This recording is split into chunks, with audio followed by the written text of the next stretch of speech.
Hi guys and welcome to Calm Night Radio channel.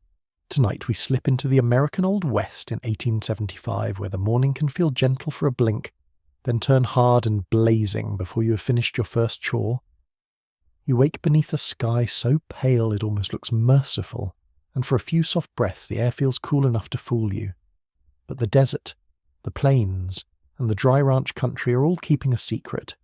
In another hour, the land will begin to shimmer. In 2, your shirt will cling to your back. By noon, even the fence posts will seem to sweat heat. So, before you settle into the story, take a moment to like the video and subscribe. And while you're here, comment with your location and local time, so we can imagine this quiet little circle of night owls stretching across the world together. Now, dim the lights. You wake before the sun has properly declared itself. Because in this country, sleeping late is the sort of idea only a visitor keeps. The people who survive here know better. They rise while the horizon is still grey, while the chickens mutter in their yard, while horses shift and stamp in the dimness, while the whole settlement feels as though it is holding one last cool breath before the punishment begins. Your blanket is rough against your skin. The cot beneath you gives a faint creak when you sit up. Even now, in the thin hour before dawn, you can smell dust. It hangs in the room with the sour trace of old sweat, leather, lamp smoke, and dry boards. Nothing here is truly fresh for long. Not the air, not the water, not even your own shirt. The heat sees to that, outside. The ground feels chill for a moment through the soles of your boots. That is the trick of this place. It offers a small kindness first, a little false politeness. You stand in the yard and the sky opens over you, immense and pale, with the first birds scratching out their calls in the brush. Somewhere a mule lets out a miserable complaint, as if it already knows the terms of the day and objects on principle. Fair enough, really. You do not waste time admiring the sunrise. Not in the way people do in paintings. Real sunrise in hot country is a warning bell. Every minute matters. You move quickly, but not carelessly. That balance is one of the first lessons the land teaches you. If you rush, you burn yourself out. If you dawdle, the sun catches you with your work half done, and then you pay for it with your muscles, your temper, and sometimes your life. By 1875, much of the American West is stitched together by ranches, mining camps, scattered farms, wagon roads, military posts, and raw little towns with more dust than trees. Many newcomers arrive with cheerful ideas about open skies and opportunity. Then summer introduces itself. The West has a very dry sense of humour. It hands you grand freedom with one hand and roasts you with the other. You start with water, because everyone does. Before breakfast, before talk, before any noble thought about hard work, there is water. Maybe you draw it from a well, listening to the rope rasp and the bucket knock damp stone.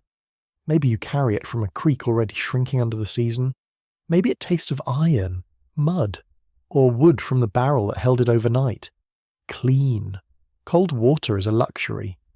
Often the water is warm even at dawn, with a flat mineral taste that lingers on your tongue. You drink anyway. You would be a fool not to. People in the Old West did understand thirst, even if they did not explain heat illness with modern language. They knew a man could get dizzy, foolish, weak, and then terribly still. They knew animals failed in the sun. They knew that dry wind could trick you, because sweat vanished so quickly you might not notice how much of yourself had already gone into the air. Some travellers believed the arid climate was healthier than the damp east, and for certain lung diseases many doctors praised western air. But healthy is not the same as easy. A place can be dry, beautiful, and very interested in killing you by noon.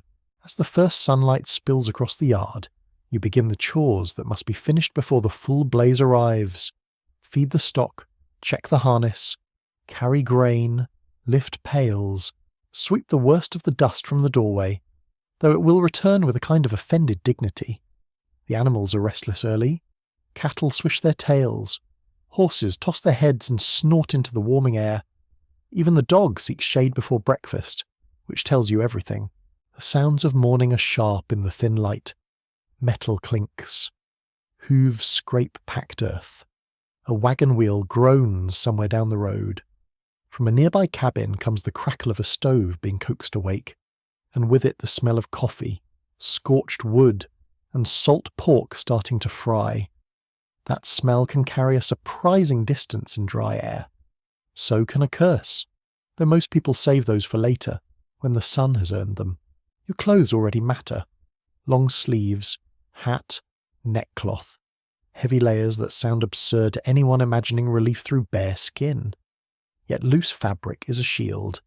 It keeps sunlight off, slows the sting of hot wind, and protects you from dust that creeps into every seam and fold. Many Western workers wore wool, canvas, or sturdy cotton despite the temperature. It sounds miserable because, in several ways, it was. But exposed skin blisters, burns, and dries fast in such country. Survival often looks unfashionable and slightly ridiculous. That, too, is a frontier truth. Breakfast is practical, not delicate.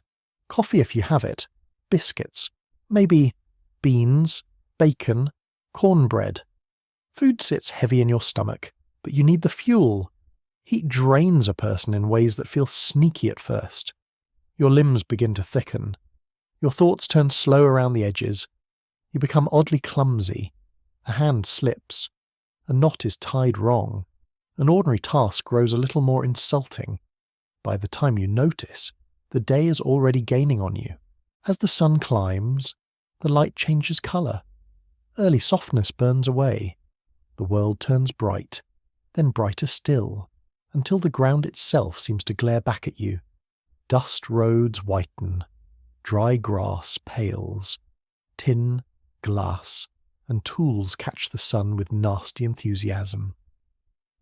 There is a scholarly debate over how much Western settlers exaggerated daily extremes in letters and memoirs, because memory has a talent for dramatic improvement after discomfort is safely over. Historians still argue about where ordinary complaint ends and performance begins, yet on the basic point, the evidence agrees. Summers in many Western regions could be punishing, especially for people labouring outdoors with limited shade and uncertain water. You feel that truth in your body rather than your mind. The back of your neck warms first, then your shoulders, then the heat slips under your clothes and settles there as if invited. Sweat begins at the hairline, under the arms, along the spine. Dust sticks to it almost instantly. Soon your skin carries a fine gritty film, like the whole country is trying to label you as its property. If you are riding out, you mount early, the saddle leather is still tolerable beneath your hand. The horse is willing, for now. Across open land the air smells of sage, dry weeds, sun-touched dung, and earth that has not seen proper rain in far too long. In some regions you may catch the faint resin scent of pine from higher country, or the bitter alkaline smell of dusty flats.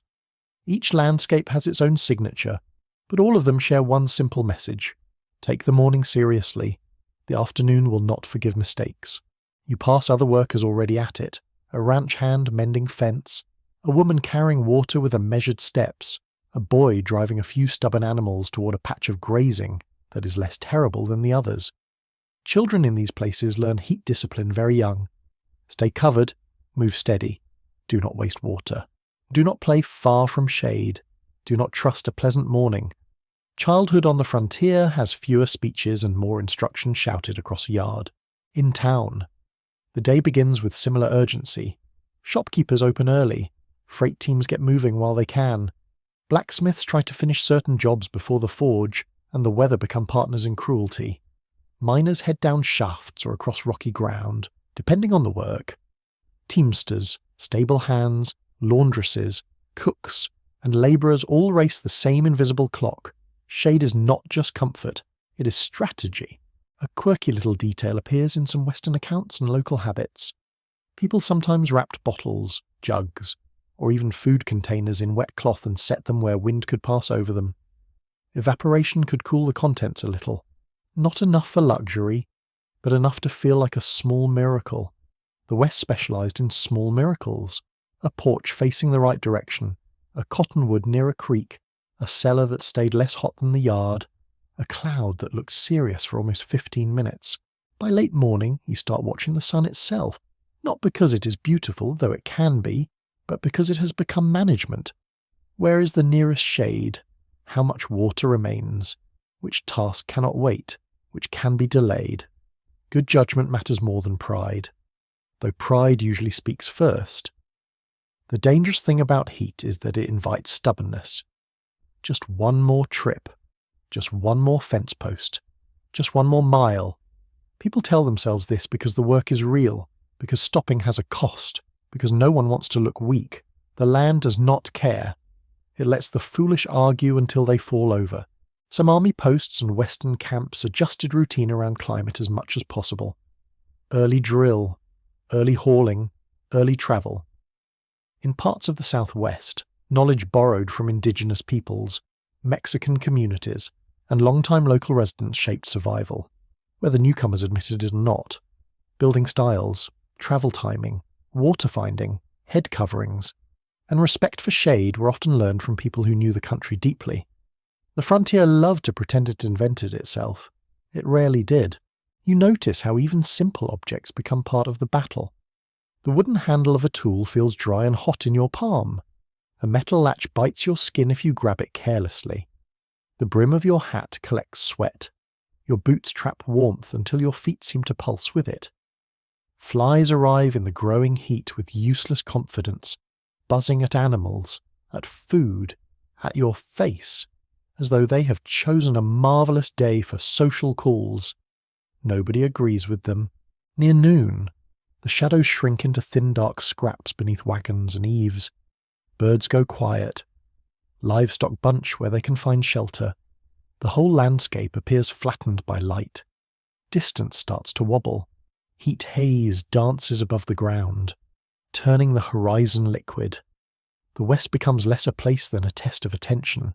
You keep your breathing steady. You swallow carefully. You measure effort. You become deliberate.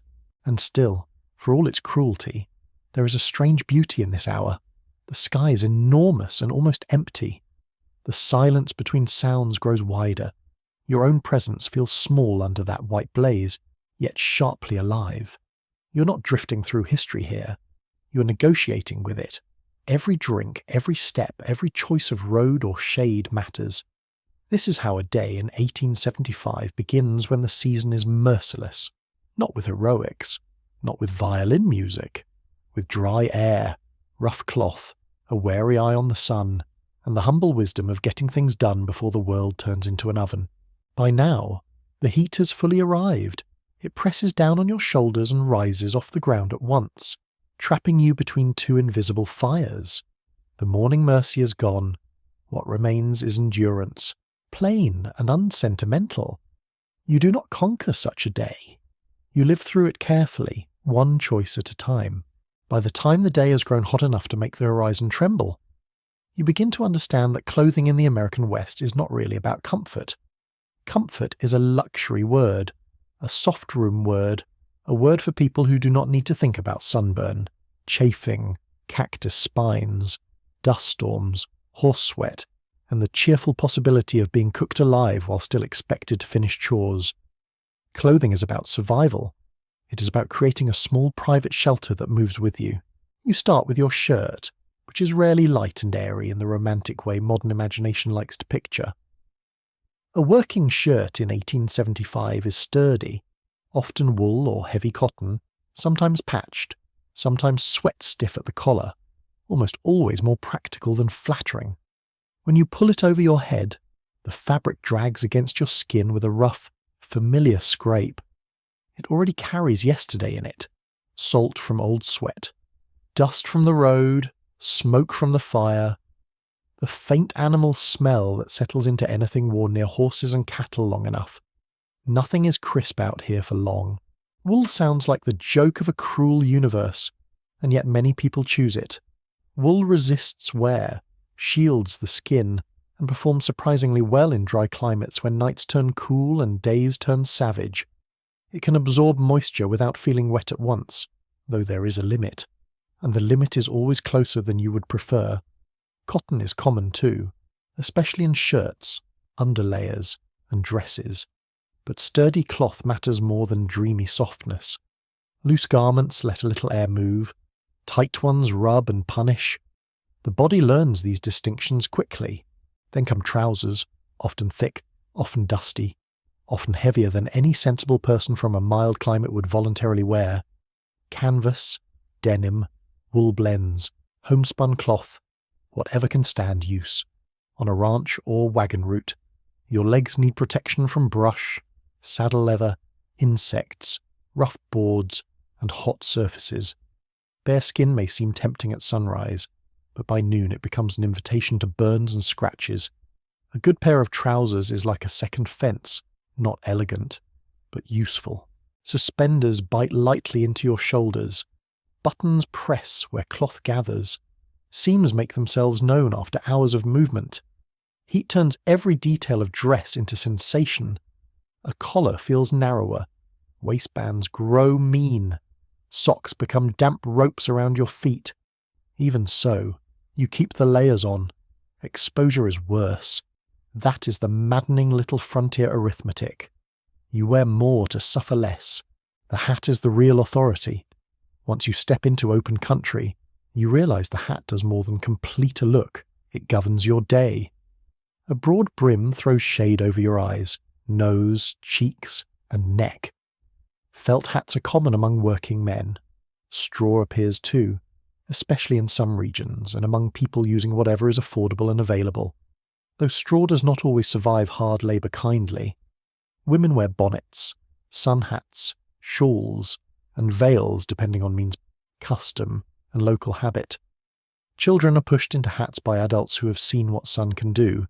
Everyone respectable fears a roasted face, even if vanity is only half the reason. When the brim is good, you feel it immediately. The light no longer crashes straight into your eyes. Your eyelashes stop narrowing the world to a slit. The skin across your forehead gets a brief mercy. It is not cool beneath the hat, not exactly. The air under there grows warm and stale with your own breath and sweat. But shaded warmth is better than naked fire. That is the sort of grand revelation the Old West hands out free of charge. Around your neck you tie a bandana, kerchief, or scarf. This small square of cloth becomes a remarkable servant. You use it to wipe sweat. You pull it up against blowing dust. You soak it in water if you can spare some. You tuck it under your collar to protect the back of your neck. You fold it as padding when a strap rubs badly. In a pinch it becomes bandage, filter, mask, pot holder, signal, and prayer. The humble neckerchief deserves its own statue, though it would likely gather dust immediately and complain about the sun. Footwear is equally unforgiving. Boots are hot, stiff, and necessary. Leather keeps out thorns, snakes to a limited degree, rough stirrups, and the insults of broken ground. But leather also traps warmth. By midday your feet feel swaddled in a little private furnace. Sweat gathers in your socks. Dust works in any way. Friction raises tender spots on heel and toe. A person can suffer heroically from the knees up and be undone by a blister. Frontier life has a talent for reducing grand dreams to foot management. The smell of worn clothes becomes part of the atmosphere of Western survival. You notice it in cabins, bunkhouses, freight wagons, and boarding rooms. Wool warmed by the sun has a dense, slightly oily scent. Damp cotton drying on a line smells clean for a glorious half hour, then gathers smoke and dust again. Leather gives off its own rich animal odour, mixed with saddle soap, horse and road grit. Add human sweat and sun-baked earth, and the whole world seems dressed in the same fragrance. Nobody bothers pretending otherwise. Some men wear vests even in warm weather, especially in towns or on formal business, because custom has a way of ignoring weather until weather starts winning. A vest can hold a watch, a few papers, tobacco, coins, and small necessities, but it is another layer against the ribs. You feel the heat collect beneath it. You also feel the pressure to remain decently dressed. Western towns in 1875 are rough, but they are not costume-free wilderness theatres. Respectability matters. People notice who looks slovenly, who looks prosperous, who looks desperate, who looks as if they slept in a stable and lost the argument. Women face their own clothing battle, and it is no gentler. Long skirts sweep dust and burrs. Petticoats add weight and warmth. Bodices fit close. Aprons protect dresses from labour but hold heat against the body. Sleeves remain long for modesty, protection, and custom. Bonnets shield faces from sun, which is partly practical and partly social, since pale skin still carries associations with status and femininity in many communities. Yet pale ideals do not make a July kitchen any cooler. A woman stirring food over a stove in layers of cloth is engaged in one of history's least appreciated athletic events. Children wear hand-me-downs, shortened garments, rough shirts, coarse stockings, and hats they try to lose the instant an adult turns away. Their clothing is often ill-fitted because fabric costs money and growth has no respect for budgets. A sleeve hangs long, a trouser leg rides short, shoes pinch or flap. In heat, bad fit turns cruel, chafed wrists, rubbed ankles, and sweaty seams can turn a child cross long before noon. Adults usually respond with practical sympathy, which is to say they tell the child to stop fussing and drink some water. There is also the matter of colour. Dark clothes absorb more heat, but they hide dirt, last longer in appearance, and are often simply what people own. Lighter colours can reflect sunlight, though they stain, fade, and show every mark of labour. Frontier wardrobes are shaped less by ideal climate science than by availability, durability, and cost. You do not order the perfect summer ensemble from a catalogue with next-day delivery. You wear what the general store has, what the peddler brought, what your family sewed, what you traded for, or what has not yet fallen apart. Some Western communities borrow dress habits from older desert cultures. Wide hats, loose outer layers, head wraps, serapes, and layered garments can reflect generations of practical adaptation in Spanish, Mexican, indigenous, and mixed borderland traditions. Anglo newcomers sometimes adopt these methods, sometimes mock them, and often end up adopting them anyway after enough suffering. Pride wilts faster than a wet cloth on a hot rail. A curious little detail appears in various accounts from hot regions. People sometimes dampen hats or kerchiefs to gain a brief cooling effect, accepting that the relief will vanish quickly in dry air. The sensation is wonderful while it lasts. Cool water against the neck can feel almost magical. Then the cloth dries, the heat returns, and you remember that the West enjoys temporary kindness because it makes the next discomfort more educational. Dust changes the function of clothes too, in strong wind. Fine grit pushes into cuffs, collars, boots, and under hats. It roughs against skin and settles in the mouth with a faint mineral taste.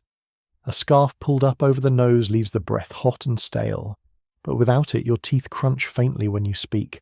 Sleeves and gloves save your hands from sun and abrasion, yet your wrists still collect a ring of sweat mud where the day writes its signature. By evening, you can shake a small landscape out of your garments. Historians debate exactly how representative the famous cowboy outfit was in 1875, especially outside cattle country. Popular memory loves to dress every Western man in high boots, broad hat, neckerchief, chaps, and swagger. Real life was more varied. Miners, farmers, soldiers, merchants, labourers, laundresses, freight drivers, and town children dressed according to work, region, income, and supply. Still, the widespread need for coverage against heat, glare, and dust-shaped clothing across many groups.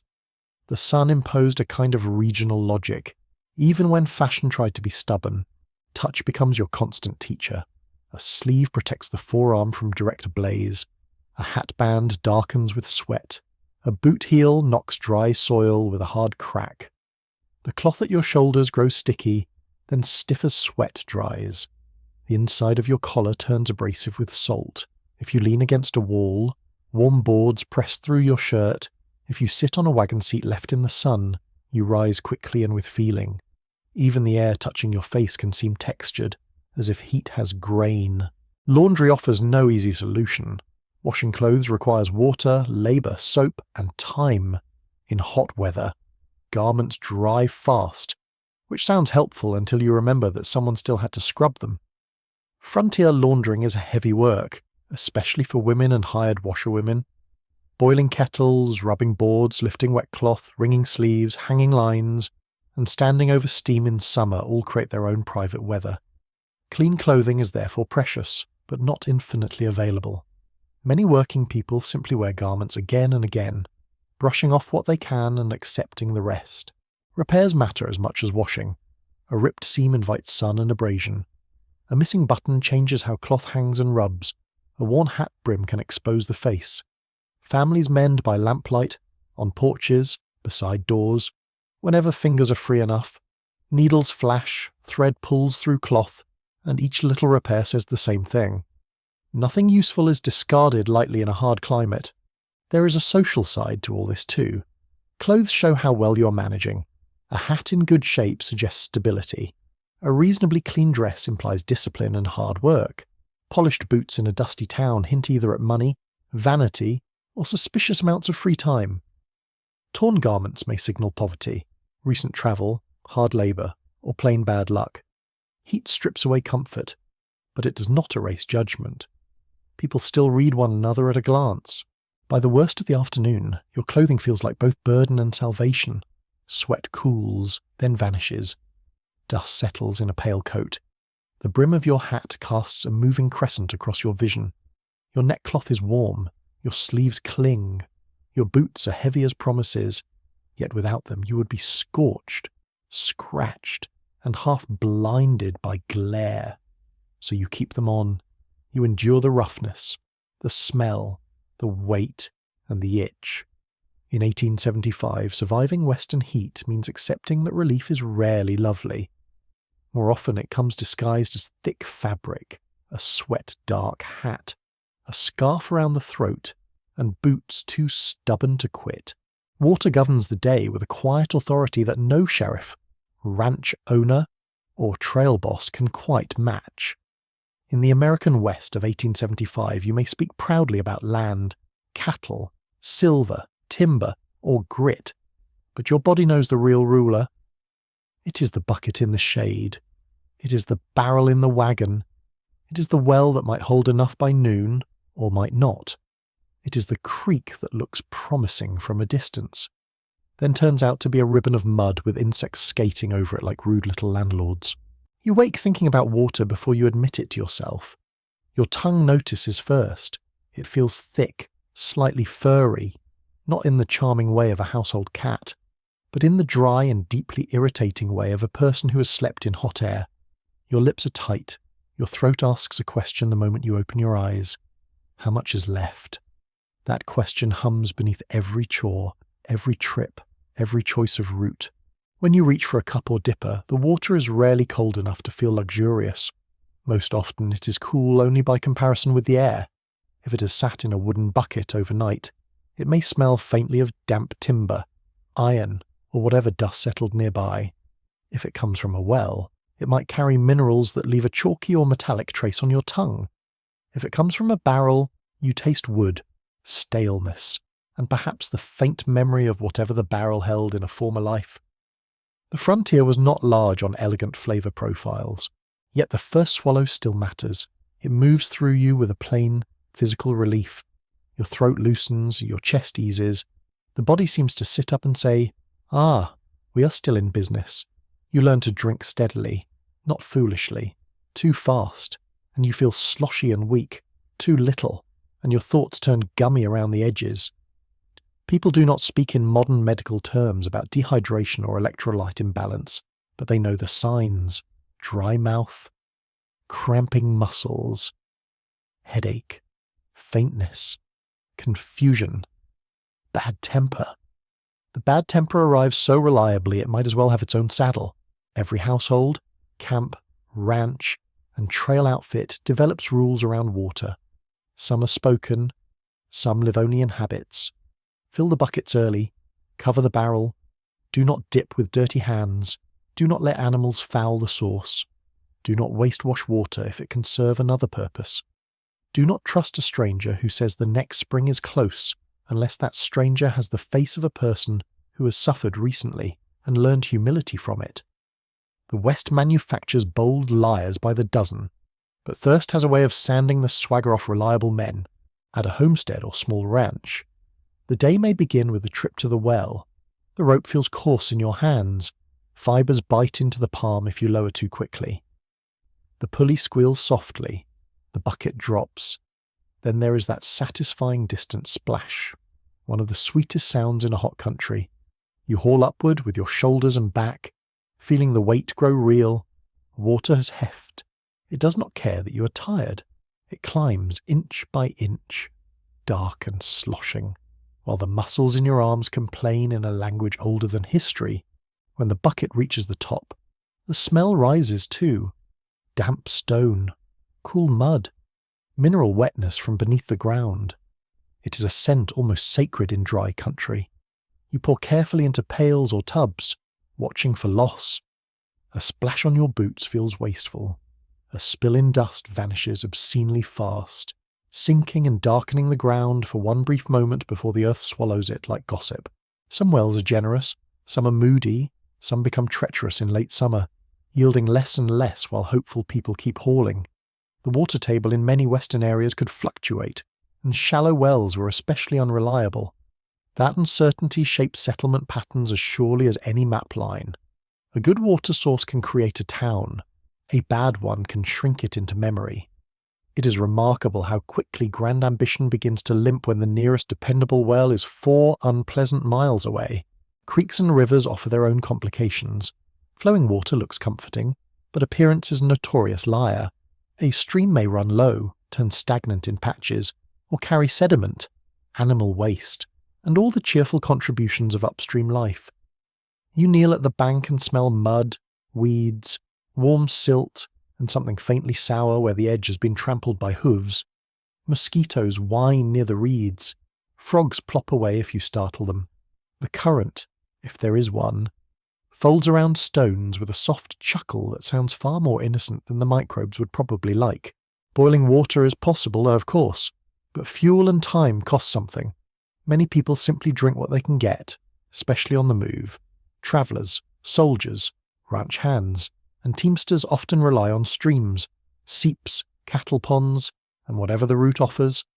Waterborne illness is common enough to be part of the ordinary risk. Dysentery, diarrhea, fever, and stomach complaints stalk the trail with dreary commitment. Heat makes everything worse. A body already losing fluids does not appreciate extra assistance in that department. In drier country, springs become small centres of geography and emotion. A spring may be lined with stone, sheltered by brush, visited by birds and animals long before any wagon arrives. The air nearby can feel different, slightly cooler, slightly greener in smell. You notice damp soil, crushed grass, maybe a few insects humming over life that should not exist so neatly in such a severe place. Reaching a known spring after hours of glare and dust can feel less like travel and more like pardon. Not all water looks like a blessing. Alkali water appears in many Western accounts with a kind of bitter disgust. It can leave a bad taste, upset the stomach, or prove dangerous for both humans and stock. On some flats, shallow water evaporates and leaves pale mineral crusts that glitter in the sun with insulting prettiness. You see brightness and think relief. Then you reach it and taste something harsh, salty, or chemical, and your face rearranges itself into disappointment. The land is excellent at this kind of joke. A quirky frontier fact is that people sometimes prize certain muddy waters because the mud at least suggested a source that had not yet disappeared. A clear puddle might be shallow and gone by afternoon. A murky seep, ugly as it looked, could be dug out a little or bailed slowly for more. Travellers occasionally scraped basins in damp ground and waited for water to gather. Accepting all the elegance of drinking from a hoofprint in the company of flies, thirst is a strict editor. It removes standards with admirable efficiency. Water for people is one struggle. Water for animals is another level entirely. A horse can carry you, but it also drinks a surprising share of your hopes. Cattle need even more, and they do not become smaller merely because the weather is rude. If you ride with stock or drive wagons, you think constantly about where the next reliable water lies and whether the animals can make it. A thirsty horse droops, blows hard, and grows dull in the eye. Thirsty cattle crowd and bellow with a sound that can turn the air nervous. The smell around a waterhole crowded with livestock is powerful. Wet earth, dung, Heed sour breath, churned mud, and steam from warm bodies all mix into a perfume that no merchant has yet been foolish enough to bottle. In town, water acquires social meaning too. A hotel or boarding house with a decent well advertises the fact. A saloon may offer drinks that are safer or more appealing than plain water, though alcohol and heat are terrible friends. Some town pumps become gathering spots, not because people suddenly adore community theatre, but because waiting for a turn is unavoidable. Women with pails, boys sent on errands, workers on break, travellers with dusty faces, all circle the same supply. News passes there, so do complaints. Heat encourages both. Rainwater can be saved in barrels or cisterns where roofs and storage allow it, and every drop counts. But rainfall in many western regions is unreliable enough to make planning an exercise in faith and arithmetic. When storms do come, the smell of wet dust rising from baked earth is unforgettable. It blooms rich and mineral, almost sweet. You can stand in it and feel your whole mood loosen.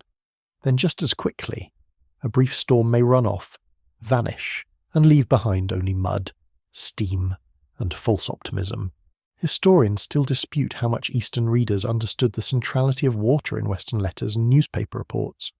Some descriptions were sharpened to attract sympathy, investment, or dramatic interest. Yet the practical records of army movements, ranch operations, indigenous travel knowledge, and emigrant journals all point in the same direction. Water was not side detail, it was structure. Routes followed it. Conflicts formed around it. Labour bent to it. Settlements survived or failed under its terms. Indigenous peoples across the West held deep knowledge of springs, seasonal flows, hidden seeps, and desert travel techniques that many newcomers lacked. Mexican and borderlands communities also possessed long experience managing scarce water through timing, irrigation practice, and local memory. Anglo settlers often depended on this knowledge, whether through trade, observation, employment, or uneasy borrowing. The myth of the lone pioneer mastering the country with a brave chin and a wagon full of optimism is a charming little fantasy. A map to water was usually more useful. There is also the question of sharing. Hospitality in a hot land often begins with a drink, even among people who do not especially like one another. To deny water entirely can seem close to murder, yet generosity has limits when supplies run low. A bucket set aside for the household may be guarded fiercely. Camp rules tighten, dippers are counted, tempers fray. Moral principles become complicated when the barrel bottom starts showing itself in the dim light of a shed. Touch tells the story as clearly as taste. You feel the cool curve of a tin cup against your lip. You notice condensation only rarely, and when it appears it seems almost luxurious, a physical miracle. More often the cup is warm from the day, and the water inside merely less warm. Your hands ache from carrying full pails by their wire handles. Red grooves mark the fingers. Sloshing water wets your trousers. The damp patch dries within minutes. The body learns how brief relief can be. Sound matters too. The hollow thud of a barrel lid, the glug of poured water, the creak of leather water bags, the distant shout when a wagon reaches a creek, the slap of a horse drinking greedily, the small silence that falls when someone realizes a stream is lower than expected. That silence has weight. It says nobody wants to perform panic yet. As afternoon deepens, your mind starts measuring water in future moments. Enough for supper, enough for the animals, enough for morning coffee, enough to wet a rag for a child's hot face, enough to mix bread, enough to rinse dust from eyes that sting. Scarcity changes how you imagine the evening. Even washing becomes optional. In many places, a full bath is a rare luxury, more fantasy than routine. Dusting yourself off with a cloth, splashing the face, and calling that civilized may be the sensible compromise. Some frontier diarists describe dreaming of water in comic excess, cold rivers, deep wells, melting ice, pitchers that never empty. There is something almost childlike in the longing. The harder the day, the more elaborate the fantasy. Even practical people become poets when thirsty enough. They imagine waterfalls with the sincerity of saints. By sundown, the remaining water has been discussed, moved, protected, and mentally counted several times. You have lived the day according to its level. That is the quiet discipline of 1875 in a hot western summer. Wealth matters. Strength matters. Luck matters. But again and again, survival narrows to a simpler truth. You can bargain with distance. You can fight fatigue. You can ignore discomfort for a while. You cannot argue with an empty bucket. Once the sun has climbed high enough to bleach the world into hard outlines, work stops feeling like a simple list of duties and becomes a negotiation with punishment. In 1875, the American West does not pause because the weather is rude. Cattle still drift. Fences still sag. Wagons still need loading. Fields still want tending.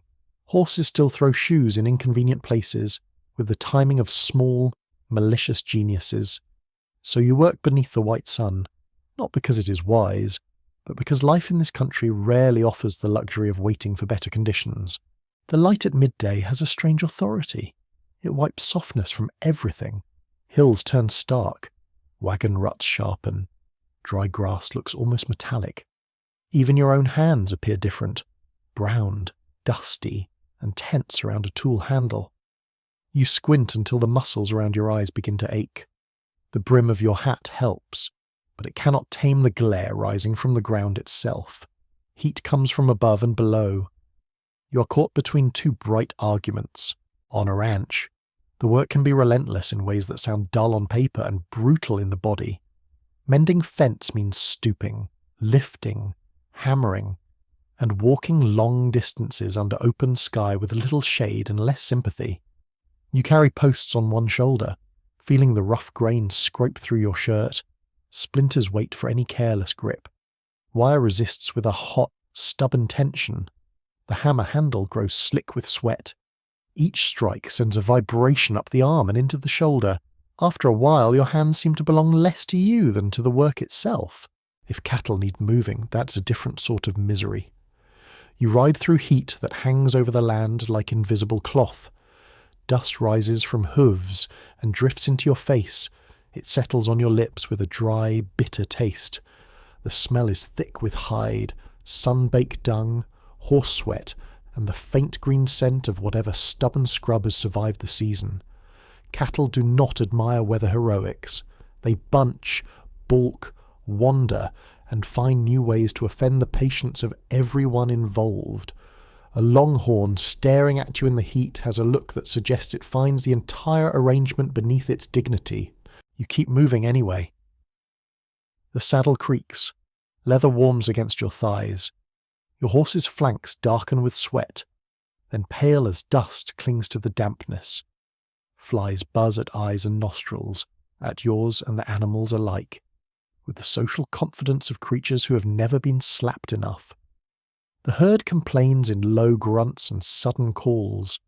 Sound carries oddly in the heat, flattening and wavering across the ground as if even noise is tired. For farm labourers, the sun offers no special kindness either. You hoe, weed, lift sacks, stack feed, haul tools, pitch hay, and drag your body through motions repeated so often they feel stitched into muscle. Haying in great heat can be especially vicious. Dry stalks scratch at your wrists and neck. Fine particles cling inside your shirt. The smell is sweet at first, then overwhelming. Warm and dusty and full of summer's decay, you bend, lift, and toss until your lower back begins to pulse with complaint. Sweat crawls down your temples, your shirt sticks, then dries, then sticks again. It is hard to feel romantic about agriculture when a field seems determined to season and roast you at the same time. Then there are the teamsters and freight drivers, who spend long hours on roads so bright and dry they appear to hum. Their wagons groan under cargo. Wheels bite into ruts or clatter over stone. Mules and oxen pull with slow, muscular resentment. Harness leather creaks. Chains clink. Dust lifts from every turn and lingers in hot air. The driver watches the animals carefully, because a collapsing team can ruin more than a schedule. Heat does not simply weaken bodies, it steals judgment, pace, and patience. A wagon is never heavier than when the air itself seems to press back against it. Mining work may promise shade underground, But that is not the same thing as relief. In shafts and tunnels, the air can turn stale, close, and breathless. Sweat runs down the spine and gathers at the waist. Lamps or candles add their own small insult. Rock dust coats the throat. You smell damp stone in some places, powder smoke in others, stale air, human labour, and the greasy scent of tools and machinery. A man emerging from a mine at midday may step into sunlight that feels like a slap. A man working above ground around ore carts, smelters, or exposed claims gets the full force of sky and stone together. Blacksmiths suffer in a category of their own. Standing before a forge on a summer day in the West sounds like the sort of challenge invented by a person who secretly dislikes blacksmiths. Inside the smithy, the air is thick with coal smoke, hot iron, singed hoof, and sweat. The forge roars, bellows breathe. Hammer strikes ring against metal and clean, hard notes. Heat from the fire meets heat from the weather, and the body simply has to accept that the day has become absurd. Yet horses still need shoeing, wagon tyres still need setting, and broken fittings do not repair themselves out of politeness. You find similar stubbornness in construction work. Sawing boards, raising walls, roofing sheds, digging post holes, hauling stone, mixing mud or mortar, all of it under a sky that seems to disapprove of your ambition. Fresh-cut timber has a sharp, resinous scent. Earth from a post hole can smell cool for one surprising second, then warm quickly in the sun. A shovel handle rubs the palms raw. A load that felt manageable at sunrise grows mean by afternoon. Men working together may speak less as the heat deepens, not out of solemn respect, but because talking uses energy and annoyance has already occupied the available room. Women's labour outdoors receives less legend, but no less heat. Water hauling, line drying, garden tending, feeding stock, carrying wood, scrubbing porch boards, beating rugs, and helping with seasonal harvests all take place under the same punishing sky. A woman crossing a yard with 2 brimming buckets feels every step through the shoulders and lower back. Wet laundry in a basket has an astonishing weight. Chickens are fed, milk pails carried, vegetables picked, children pursued away from danger, all while skirts tug at the knees and sweat gathers beneath collar and bonnet. History often writes its heroic poses around men on horseback, but a great deal of survival rests on whoever keeps moving while carrying too much. The body begins to adapt in plain, practical ways. You shorten your stride to conserve strength. You breathe through the nose when dust is thick. You learn the value of measured effort. Sudden motions cost more in heat. Anger costs more too, though this never stops people from becoming angry. In fact, hot weather and hard labour produce quarrels with very little encouragement. A missed tool, a half-filled barrel, a gate left open, a lazy helper. Small irritations swell quickly when the skull feels baked. The Old West had many causes for conflict, but simple physical misery deserves a place on the list. There is a curious little detail in some work habits across hot regions. Experienced hands often arrange the heaviest chores for early morning, then switch to slower, more controlled tasks when the day turns savage. This is not idleness. It is strategy disguised as common sense. Tack repair in shade, sorting supplies, mending harness, cleaning tools, writing accounts, shelling beans, patching clothes, or checking loads can be done while the sun performs its worst behaviour outside. The inexperienced sometimes mistake this slower rhythm for laziness. Then they spend one blistering week in the country and develop a passionate respect for sitting still at the correct hour. Even animals teach the lesson. Horses seek whatever shade exists. Dogs flatten themselves under wagons. Chickens retreat to dusty hollows and spread their wings slightly as if exasperated with creation. Cattle bunch near water or stand dull-eyed in the lee of a fence. A person who ignores these signals is, frankly, trying too hard to become a cautionary tale. Historians still debate how much daily frontier labour differed by region, class, ethnicity, and season, because the phrase American West covers a huge range of environments and occupations. Work in Texas cattle country was not the same as work in a Colorado mining town or on a New Mexico farm. Yet one broad truth remained steady. When heat arrived, labour became a question of endurance, timing and survival rather than mere productivity. The weather was not scenery. It was a working condition, often the harshest one. Knowledge moved between communities in practical ways. Indigenous peoples had long histories of travelling, hunting, working, and resting according to local heat patterns. Mexican vaqueros shaped ranching methods, horsemanship, and clothing practices that many Anglo cattlemen adopted, sometimes without much gratitude. Army posts learned quickly that routine had to bend to climate. So did rail crews, freighters, and settlement families. Heat punished arrogance, and the West produced no shortage of humble lessons. Now and then, some poor soul insists on proving stamina by continuing at full pace through the worst hours. You can usually spot him by the grim set of the jaw, the unwise brightness in the eyes, and the conviction that stopping would be a moral failure. A few hours later he may be pale under the tan, moving awkwardly, speaking nonsense, or vomiting behind a shed while others exchange the sort of looks that say, "Yes, well, that happened exactly as expected." People in 1875 may not use the phrase heat stroke, but they know sun madness when they see it. Touch grows sharper as the day drags on. The metal head of a hammer is too hot if left in sunlight. A wagon rail burns the palm. The top of a fence post feels scorching even through calloused skin. Your own face is hot to the fingers, the cheeks tight with dust and salt. The inside of your hatband turns damp and abrasive. The shirt across your shoulders stiffens as sweat dries in patches.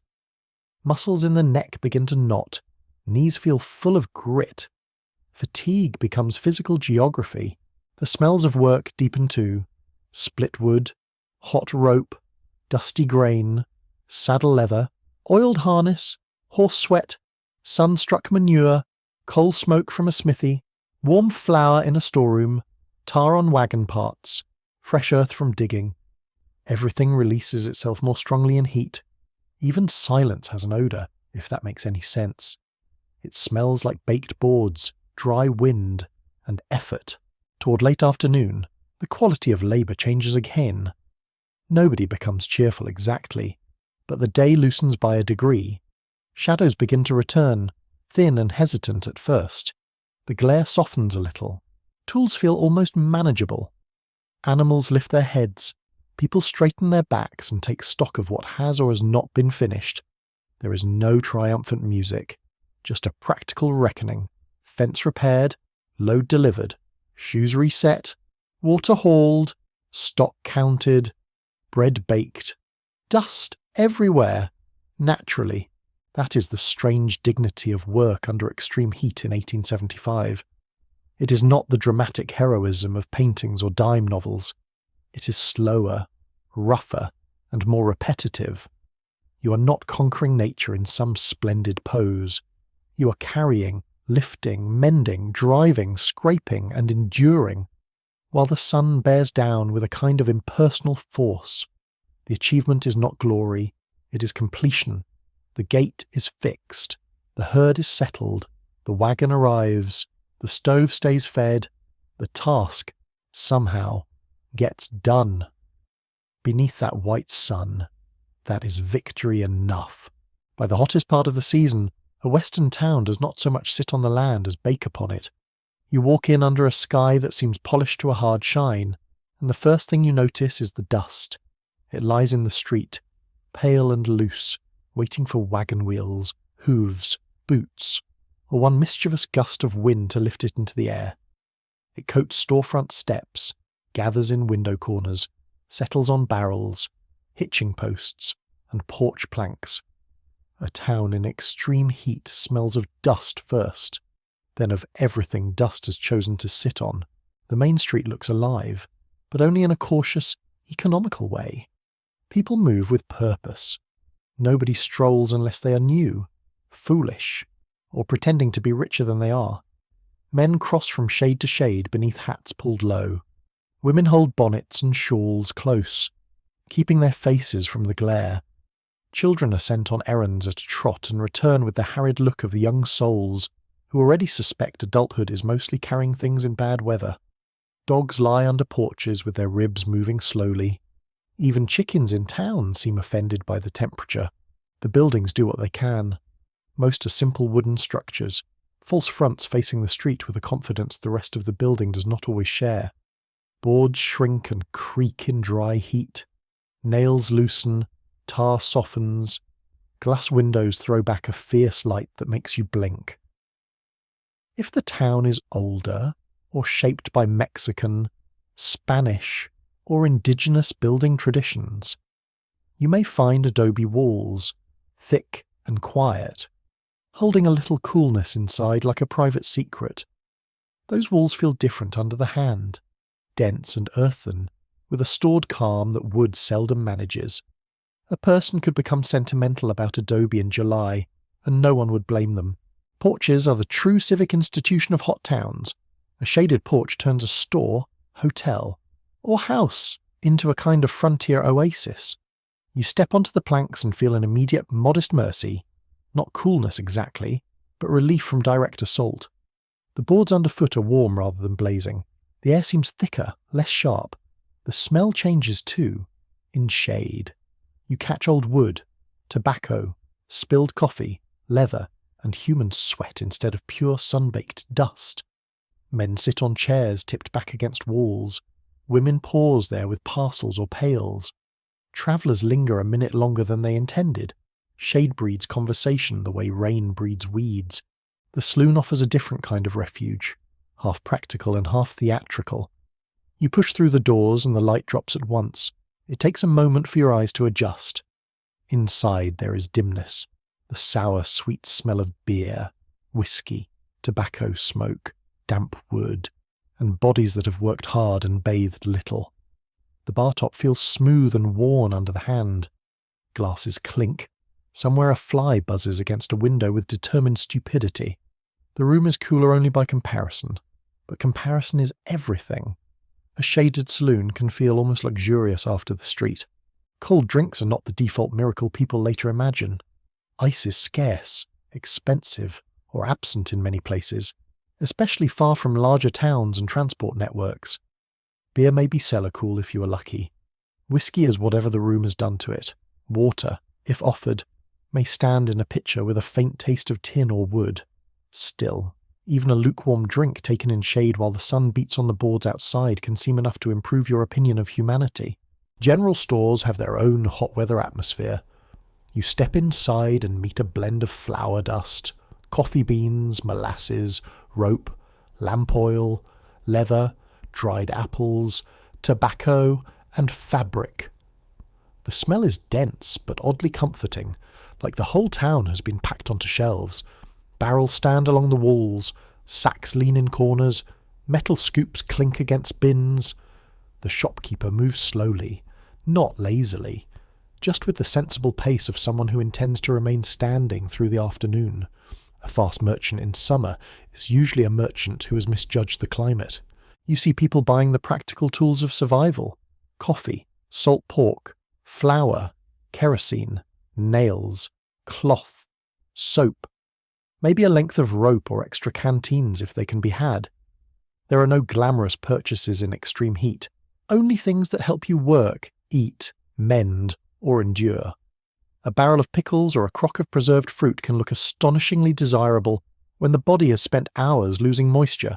Salt matters. So does anything wet, cool, or vaguely refreshing. The heat teaches the appetite new loyalties. Near the blacksmith shop, the town feels hotter still. The forge breathes out waves of air that seem almost visible. Horses stamp and swish their tails while waiting. The smell here is unmistakable.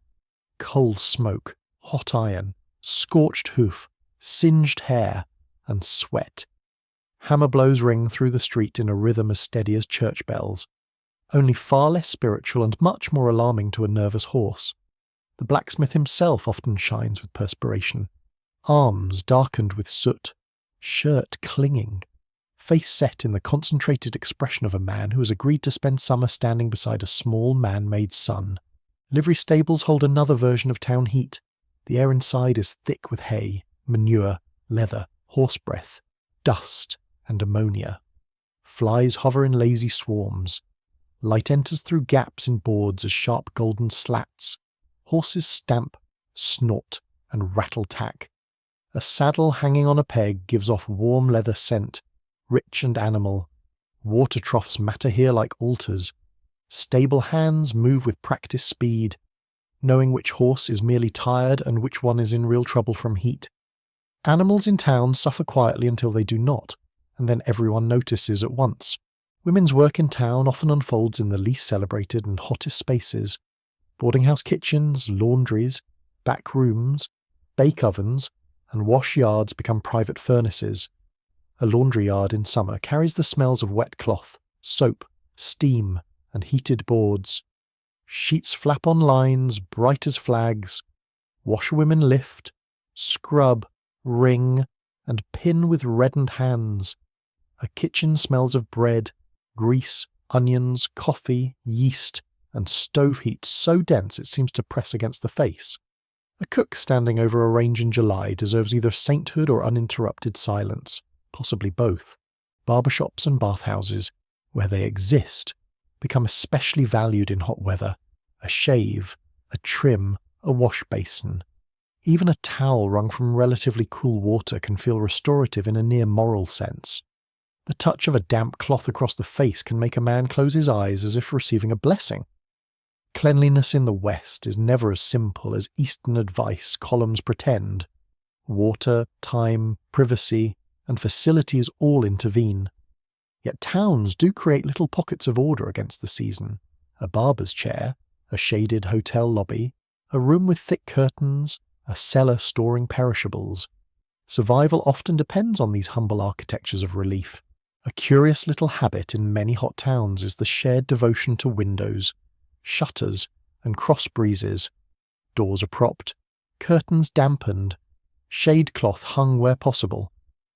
People know which side of a building keeps the better afternoon air, which room turns unbearable by noon, which porch catches a current after sunset. Local knowledge grows around airflow with almost scientific seriousness. In some houses and businesses, a person will sit in exactly one chair because that chair occupies the narrow kingdom where a faint breeze occasionally passes. Move 2 feet, and the spell is broken. There is scholarly debate over how quickly Eastern town patterns and building methods proved unsuitable in hotter Western regions. Historians still argue about how much adaptation came from necessity, how much from influence by existing indigenous and Hispanic architecture, and how much from simple trial and very sweaty error. What is clear is that building style mattered. Thick walls, high ceilings, courtyards, shade trees, covered walkways, and orientation to prevailing winds were not aesthetic accidents. They were tools against climate. The town well or pump forms its own little theatre. Buckets clank, handles squeak, water splashes into pails with a sound almost indecently cheerful. People gather there not because they have spare energy, but because the day requires it. News travels with the buckets. So do complaints, rumours, and commentary on whose horse looks half-cooked and which merchant has watered the whiskey again. Heat does not reduce gossip. It simply slows the delivery. By late afternoon, smells begin to thicken rather than fade. Warm beer from a saloon floor. Sweet rot from produce gone soft too quickly. Dust on sunlit boards.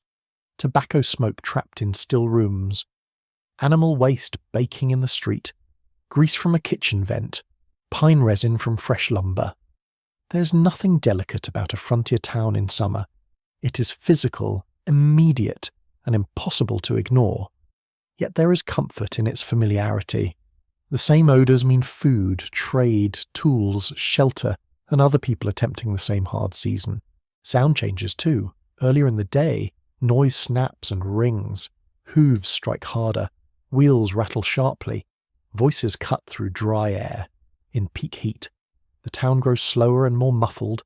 Conversations sink under porches. Doors open and close with less force. A piano in a saloon might drift out into the street sounding tired but game. Somewhere a baby cries from a shaded room. Somewhere a hammer continues. Somewhere a clerk turns pages with the measured patience of a saint or a man near collapse. You notice how towns invent rituals of endurance.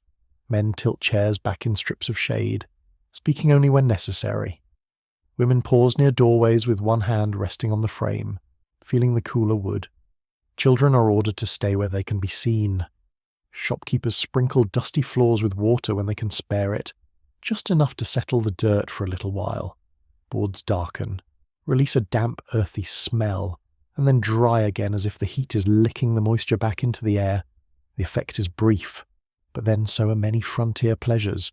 There is also the social comfort of shared suffering. A town in extreme heat becomes honest in certain ways. Nobody needs to explain why they move slowly. Nobody asks why tempers are thin. Even pride loosens a notch when every collar is wilted and every face shines. A banker sweats. A labourer sweats. A sheriff sweats. The sun is an efficient equaliser, though sadly not efficient enough to settle all other matters. As evening approaches, the light turns honey-coloured for a little while, softening the hard edges of buildings and dust. People emerge a bit more freely. Chairs scrape forward, voices rise, a breeze, if it comes at all, and immediate admiration. The town smells less scorched, though never exactly fresh. Lamps begin to glow behind windows. Horses lower their heads to water. Supper scents drift out. Beans, coffee, bread, onions, frying meat. For one gentle stretch of time, the place feels almost companionable. That is how a Western town survives heat in 1875. Not through grand inventions or perfect comfort, but through porches, pumps, cellars, habits, thick walls, damp cloths, and the stubborn presence of other people. The streets may bake, the boards may creak, and the dust may get into everything short of your dreams. But the town keeps going. It sells, cooks, hammers, hauls, washes, and waits out the blazing hours together, one shaded doorway at a time. Inside the house, the heat does not politely stop at the door. It enters anyway, sliding through cracks, climbing down chimneys, pressing through thin walls, and settling in corners as if it has paid rent. In 1875, surviving summer in the American West is not only a story of men outside under a vast sky, it is also a story of rooms that grow close by mid-morning, kitchens that feel like ovens before dinner has even started, and quiet labour done by women and children whose suffering is easier to miss because it happens indoors, behind ordinary walls, with fewer witnesses and no dramatic horizon. You feel it the moment you step from yard to room. At dawn, the interior may still hold a little night coolness, especially if the building is thick-walled or shaded. The floorboards seem gentler under bare feet. The washstand pitcher is not yet warm. Air near a curtained window can almost feel still in a peaceful way. Then the hours pass. Light creeps across the floor. The roof warms. The stove begins its work. By noon, the whole house seems to breathe heat back at you. A cabin or small frame house gathers smells quickly in summer. Soap, flour, old wood, lamp oil, damp cloth, boots by the wall, children, sweat, onions, coffee grounds, stale ashes, and whatever supper was last cooked linger together in warm air. A house is not dirty just because it smells lived in, but heat sharpens every odour and gives each one a louder voice. Even fresh bread, wonderful in itself, can become oppressive when the kitchen is already hot enough to make your temples ache. Women carry much of the indoor burden because labour is divided by custom, necessity, and the endless practical logic of frontier households. Meals must be prepared, clothes must be washed and mended, water must be carried and managed, children must be fed, watched, soothed, and kept from wandering into danger. Floors must be swept, dishes scrubbed, scraps preserved, milk handled before it turns, and every small disorder pushed back before it spreads into trouble. None of this becomes easier because the sun is cruel. In some ways it becomes harder precisely because it is ordinary. Nobody stops the day and announces a grand contest of endurance.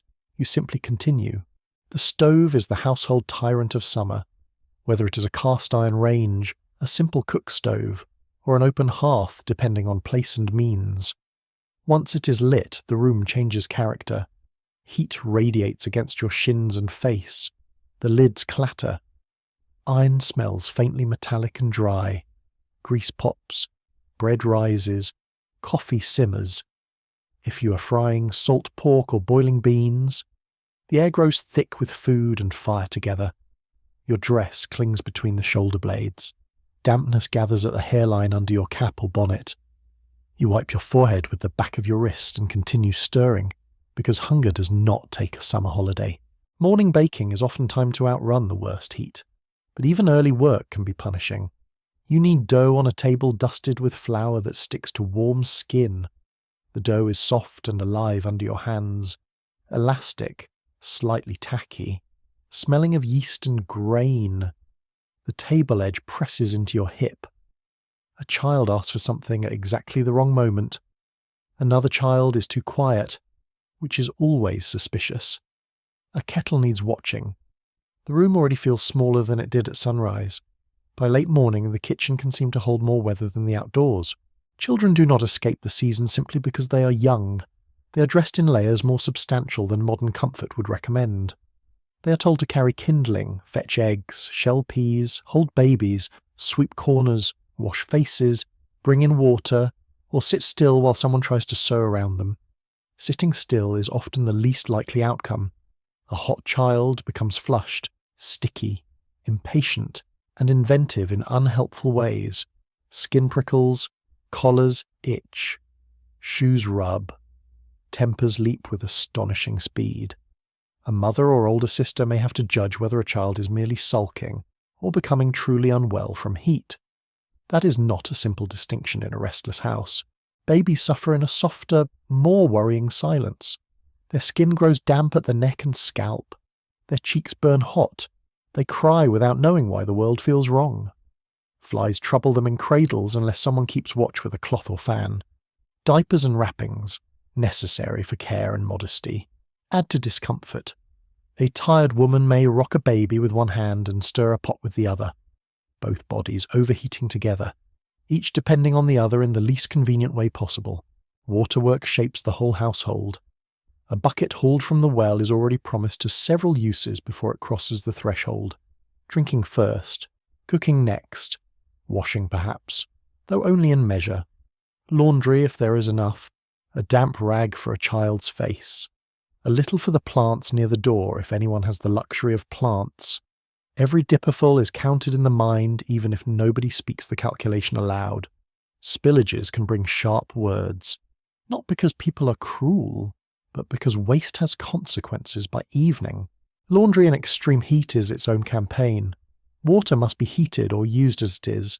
Clothes must be soaked, scrubbed, beaten, boiled perhaps, rinsed, wrung, hauled, and hung. Wet cloth is astonishingly heavy. A shirt becomes a weight. A sheet becomes an argument. The washtub rim presses against the stomach. Soap roughens the hands. Fingers wrinkle, then dry and tighten again. Steam rises if water is heated. If you scrub on a washboard, the rhythm is repetitive and wearing. Scrape, plunge, rub, wring, lift. The smell of soap and wet cotton fills the air. Outside, laundry dries rapidly in the sun, snapping on the line like it has opinions of its own. A curious little advantage of western heat appears here. Clothes often dry fast, sometimes startlingly fast.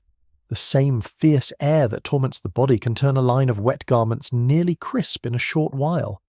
But quick drying is not the same as easy washing. Someone still had to carry the water, bend the back, and twist the cloth until the wrists ached.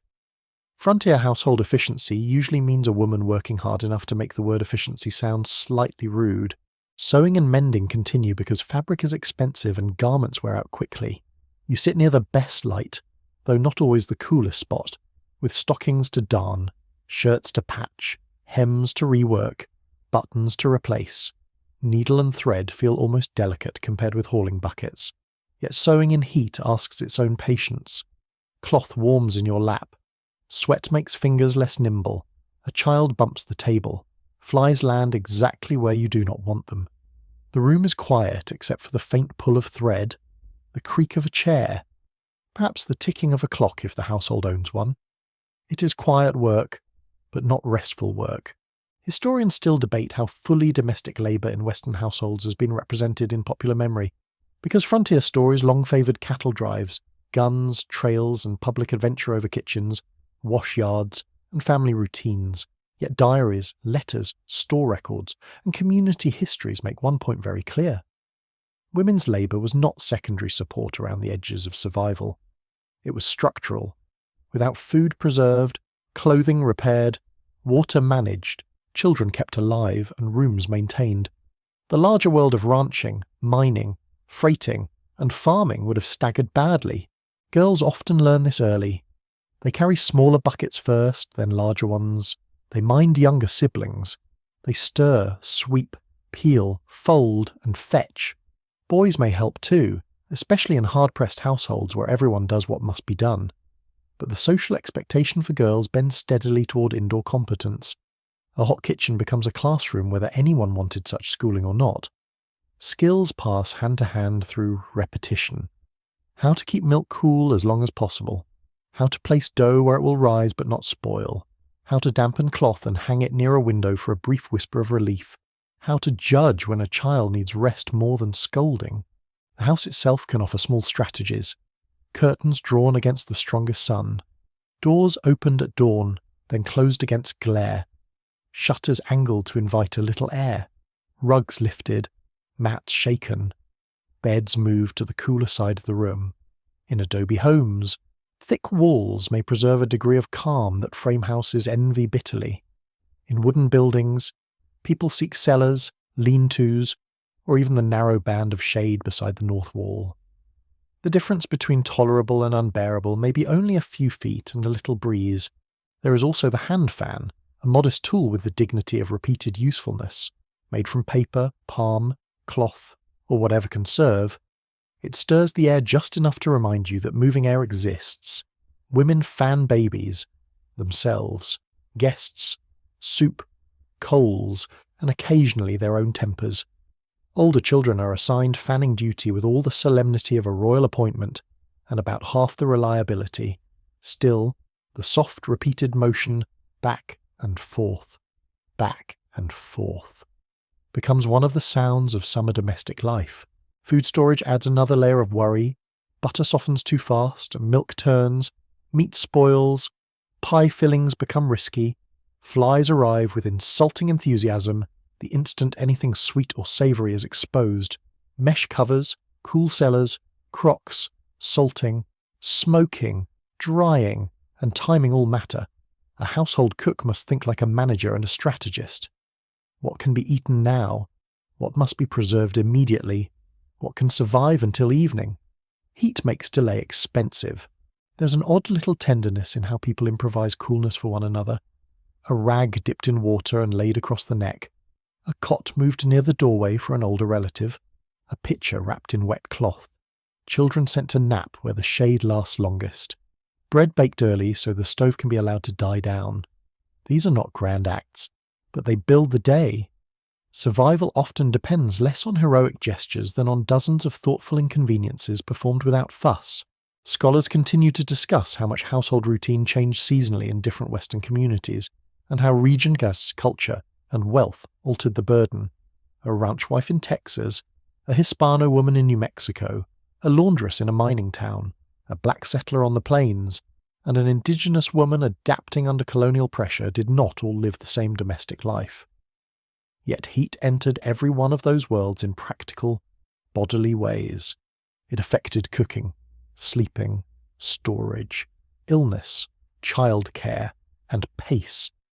Climate crossed social boundaries even when justice did not. By late afternoon the house feels used up. Floors are swept but gritty again. Pots are cleaned or waiting. The washers dried. Children are wilted and cross or briefly angelic from exhaustion. The walls still radiate the day.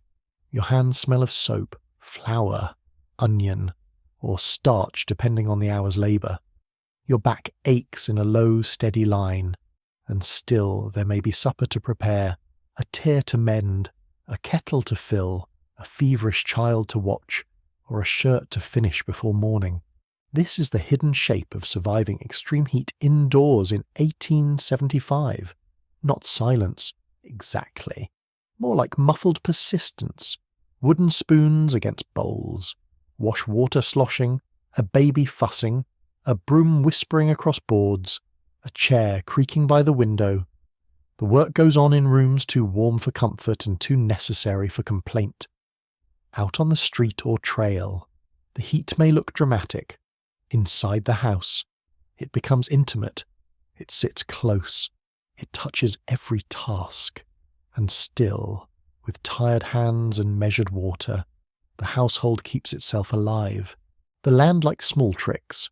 That is one of the first things you learn when the heat grows fierce in the American West. It does not always attack with grand drama. Sometimes it simply misleaches the eye, dries the mouth, hides a danger in plain sight, and waits for you to make one tired mistake. In 1875, surviving the hot season means more than enduring a blazing sky. It means noticing the cruel little surprises that gather in the margins of the day, the kind that do not make legends but can still ruin you by supper time. By midday, the horizon begins to wobble. The distance looks liquid, silver in places, blue in others, as if a lake has suddenly appeared exactly where no lake should be. You stare and squint. The air above the ground quivers like a sheet of invisible fabric. A line of low brush seems to float. Wagon tracks blur. The world takes on that treacherous softness that belongs not to kindness, but to heat. A mirage is one of the West's finest practical jokes. You do not need to be foolish to be fooled. You only need to be tired, thirsty, and hopeful, which is to say human. You ride toward a shimmer that looks like water, and the shimmer slips away. You walk another half-mile and it reforms farther on, bright and cool-looking and entirely dishonest. The mind wants relief so badly that it begins cooperating with deceit. That is what makes heat dangerous. It invites imagination to join the conspiracy. Sensible people can start making poor decisions because the body has grown desperate enough to turn wishful thinking into evidence. The ground has its own nasty character in summer. Dry soil can crack underfoot in sharp lines, hard and brittle on top, powder beneath. Alkali flats appear pale and almost elegant from a distance, then prove harsh, dusty, and mean up close. Each step can release a bitter mineral scent, something chalky and sour that settles at the back of the tongue. In some places the surface crust breaks suddenly, sending up a fine white dust that clings to boots and hems. That dust works into socks, stings the skin, and leaves your mouth tasting as though you have licked a dry wall, which, to be clear, is not an experience anyone seeks on purpose. Alkali dust is more than unpleasant. It can irritate eyes, nostrils, and throats. Livestock suffer from it too. A horse snorts and tosses its head. Cattle grow restless and cranky. Skin on hands and lips can crack more quickly in the dry mineral air. The West does not always bother with grand catastrophe. Sometimes it simply abrades you into misery. Then there is the sun itself, no longer just overhead but reflected from rock, sand, pale road, even the sides of buildings and wagons. In open country the light can feel doubled. Your eyes water from glare. The skin across your nose tightens. Ears burn if your hat shifts. The backs of your hands darken and redden if gloves are off too long. People in 1875 may not speak of ultraviolet rays, but they understand burning. They know the look of peeling skin, blistered necks, cracked lips, and faces turn the colour of overripe tomatoes. Pride often loses its argument after a few days of that. Metal becomes its own kind of ambush. A branding iron is obviously hot, but a shovel left in the sun, a wagon latch, a rifle barrel, a pair of scissors on a windowsill, a blacksmith's tongs set down carelessly. These can all surprise the hand with a flash of pain. You reach without thinking and snatch back your fingers. The touch is instant and sharp, not enough always to injure badly, but enough to remind you that the season has turned ordinary objects into little traps. Leather tack left exposed grows hot. A saddle buckle can sting. Even a tin cup set in the light too long feels unfriendly against the lips. Wood has surprises too. A wagon seat can scorch through thin fabric. Fence rails heat on one side and splinter on the other. Door handles grow warm enough to be annoying. Window frames hot enough to make you shift your grip. Sit on the wrong bench at the wrong hour and you rise again with speed and with dignity only partially preserved. The frontier grants very few graceful recoveries from heat-related miscalculations. The air itself can deceive you. Dry wind feels less oppressive than heavy humid air, which leads many people to think they are coping better than they are. Sweat disappears quickly, skin seems almost dry, you do not feel drenched, so you assume all is well. Meanwhile, your body is losing water with quiet efficiency.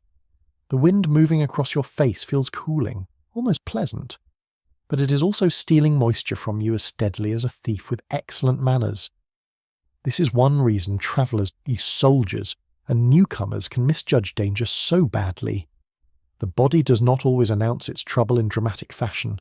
Sometimes it merely grows stupid. Sunstroke, heat exhaustion, and the vague condition people sometimes describe as being overcome by the sun arrive in uneven stages. First comes a strange heaviness. Then the head throbs. Sounds seem far away or too sharp. The stomach turns uncertain. Your thoughts loosen from one another like poorly tied bundles. A person may talk too much or not at all, may laugh oddly, may stumble, may insist on continuing when continuing is the worst possible idea, in camp or on a ranch. Others watch for these changes because the victim may be the last to know.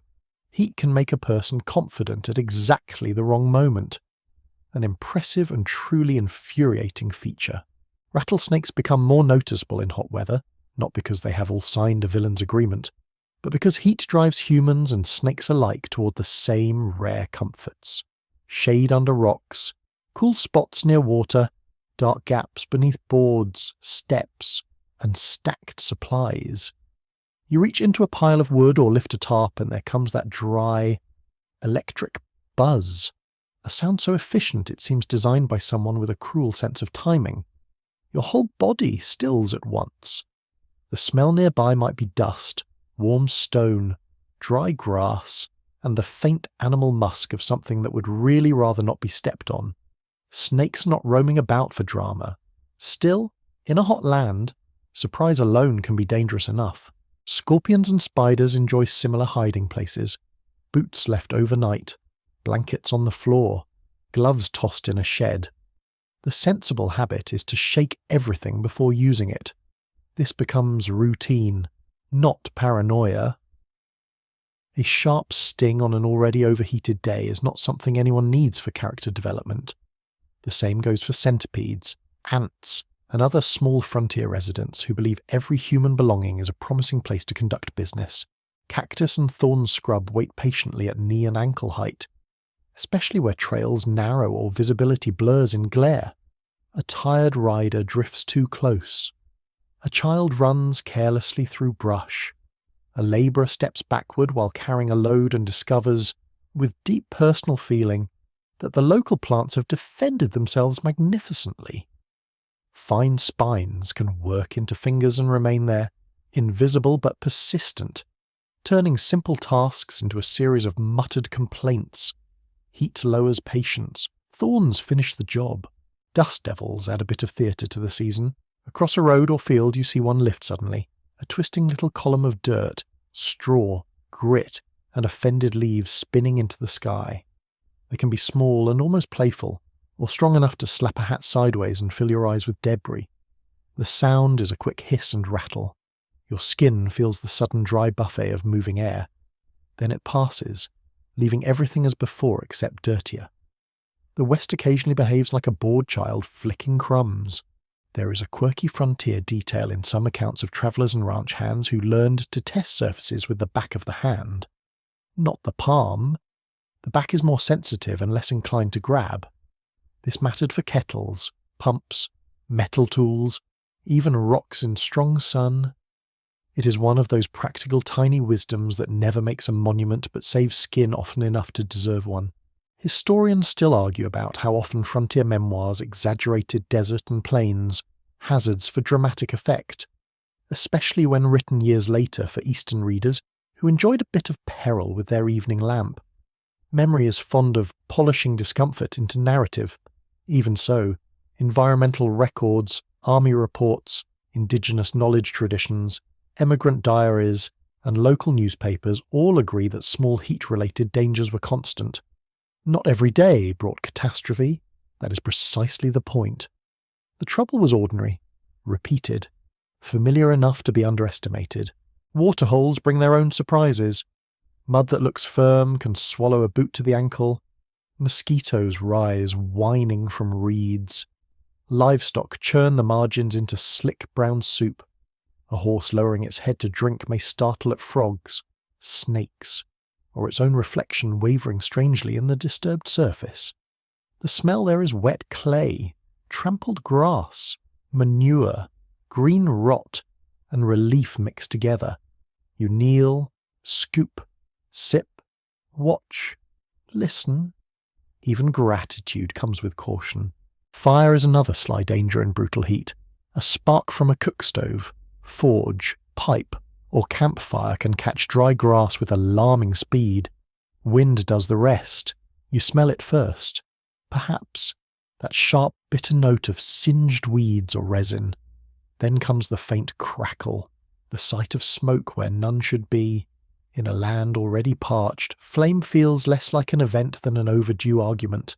People watch sparks carefully because they have seen how little warning the season offers. Animals reveal the weather's hidden threats if you bother watching them. A horse refusing a patch of shade may smell a snake. Cattle growing uneasy at a water source may sense bad footing or foul water. Dogs avoid certain brush. Birds vanish during the harshest hours. Even insects can tell you something. When flies cluster thickly around eyes and nostrils. When mosquitoes rise from the only damp place for miles. When ants swarm near stored grain because a crack in the bin has opened from dry wood. The whole landscape is speaking in tiny inconveniences. The body collects these small injuries and warnings all day. Lips split at the corners. Dust rasps the throat. Eyes sting. A heel blister swells in a hot boot. Sunburn tightens across the neck. A scraped knuckle from a hot latch throbs. A thorn in the finger complicates every grip. None of these seems grand in isolation. Together they create the true texture of surviving heat. Not heroic suffering in one noble moment, but 100 minor insults patiently endured. Toward evening, the worst glare softens, and many of the little dangers retreat with the light. Metal cools, snakes settle, dust devils lose their temper, the horizon regains a more honest shape. Yet the memory of the day stays in the skin and joints. You move more carefully tomorrow not because wisdom has descended from heaven, but because the land has already corrected you repeatedly. That is what makes the West's cruel little surprises so memorable in 1875. They do not announce themselves like outlaws in a melodrama. They whisper, shimmer, sting, burn, crackle, rattle, and mislead. They turn hope into mirage, comfort into hazard, and ordinary tools into heated lessons. To survive such heat, you learn suspicion in the gentlest possible form.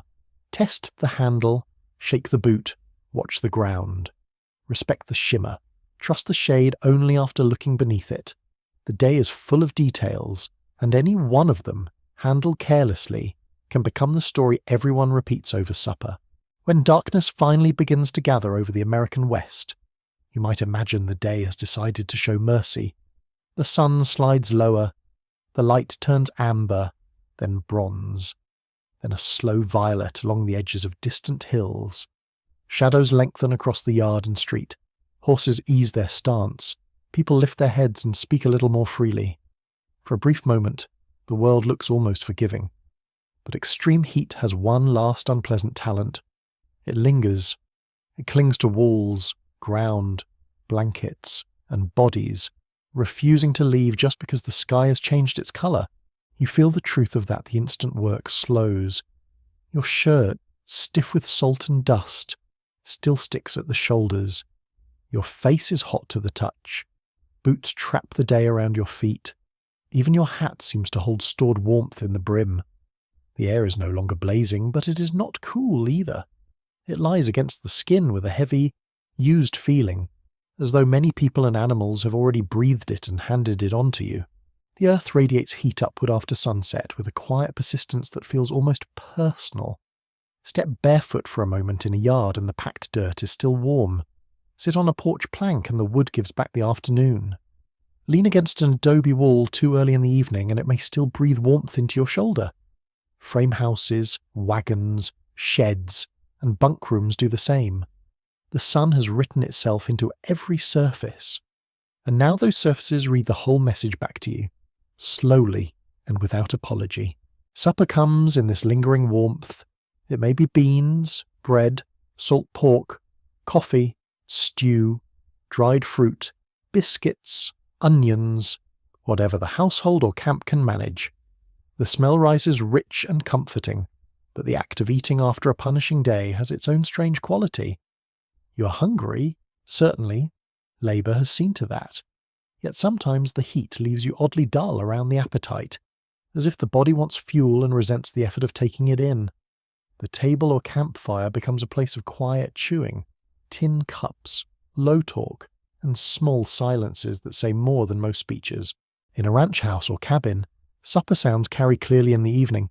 A spoon against crockery, a chair scraping across boards, the tick of cooling metal from the stove, the faint thump of boots set aside by the door. From outside come crickets, a horse shaking its harness, maybe the distant complaint of a cow. The smells shift from the burnt glare of the day toward food, lamp oil, dust, and tired cloth. It is not freshness. Freshness would be far too ambitious a word, but it is change, and change counts for something. Night chores remain, animals still need water, feed still must be checked, gates must be latched, fires must be managed carefully, a child still has to be washed, a wound cleaned, a shirt rinsed, a baby rocked, a harness mended. Evening is not leisure for most people in 1875. It is a slower continuation.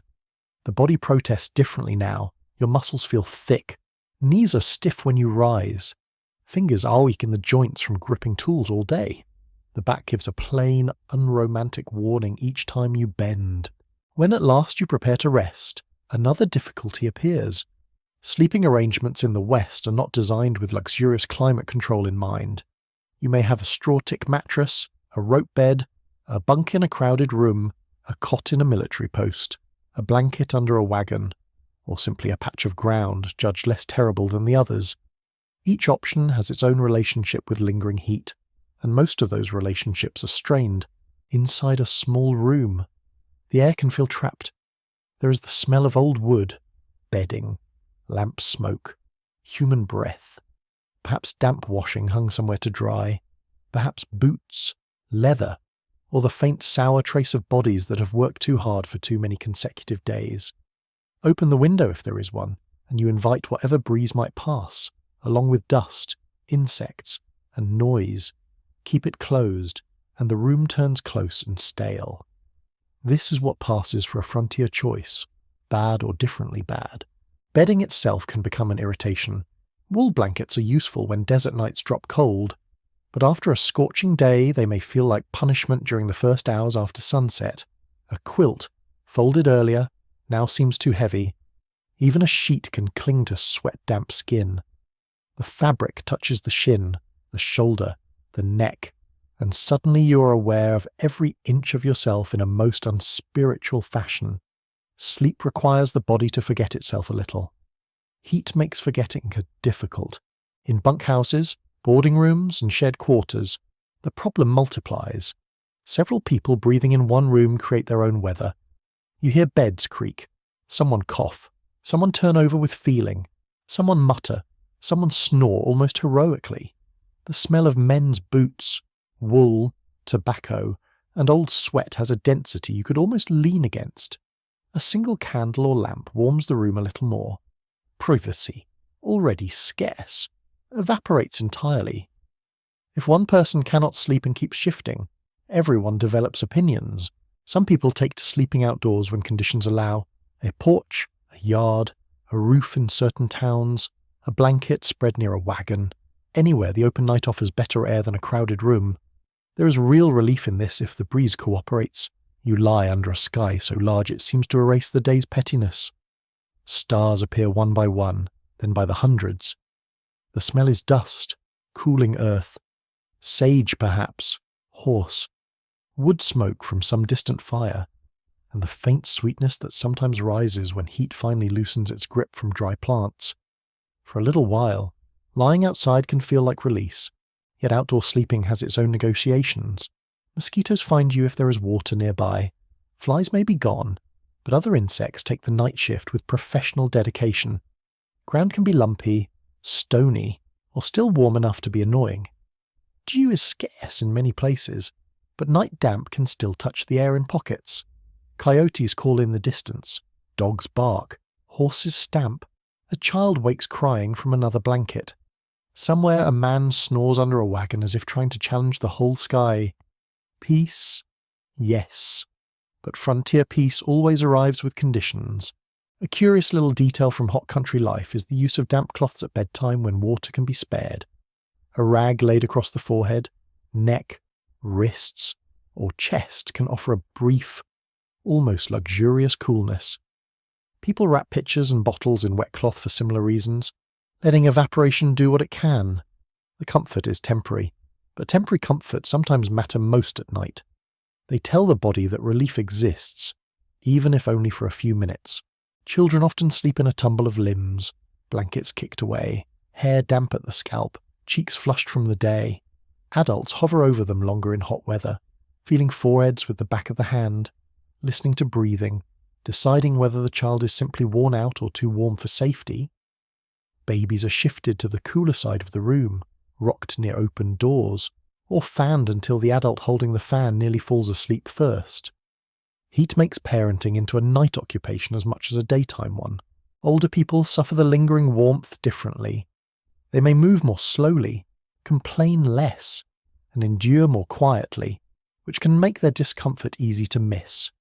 A grandparent sitting near the doorway after sunset, one hand resting on a cane or chair arm, may simply remain there longer than usual because the thought of a hot bed in a hot room sounds intolerable.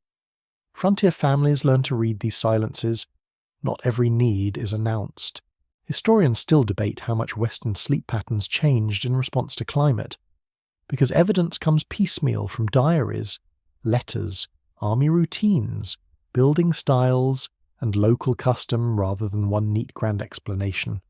But the record strongly suggests adaptation. People rested when they could, sought airflow, used porches and yards, built where possible for shade and ventilation, and timed labour around what night relief was available. Sleep was not just personal comfort, it was part of survival, and climate had a direct say in how much of it anyone got. Some building traditions answered the problem better than others. Thick adobe, shaded courtyards, covered portals, high ceilings, and strategic window placement could ease the burden considerably. Thin-walled frame houses baked and then released heat long into the night. Settlers from cooler eastern climates sometimes learn this the hard way. Architecture, like clothing and labour habits, was another place where older regional knowledge often proved wiser than imported assumptions. A house that looks respectable at noon may behave like an oven by midnight. The walls do not care where your building ideas came from. The body itself changes character after a day of extreme heat. Even when lying still, you may feel the pulse in your temples or wrists. Skin continues to give off warmth. Muscles twitch lightly as if still remembering labour.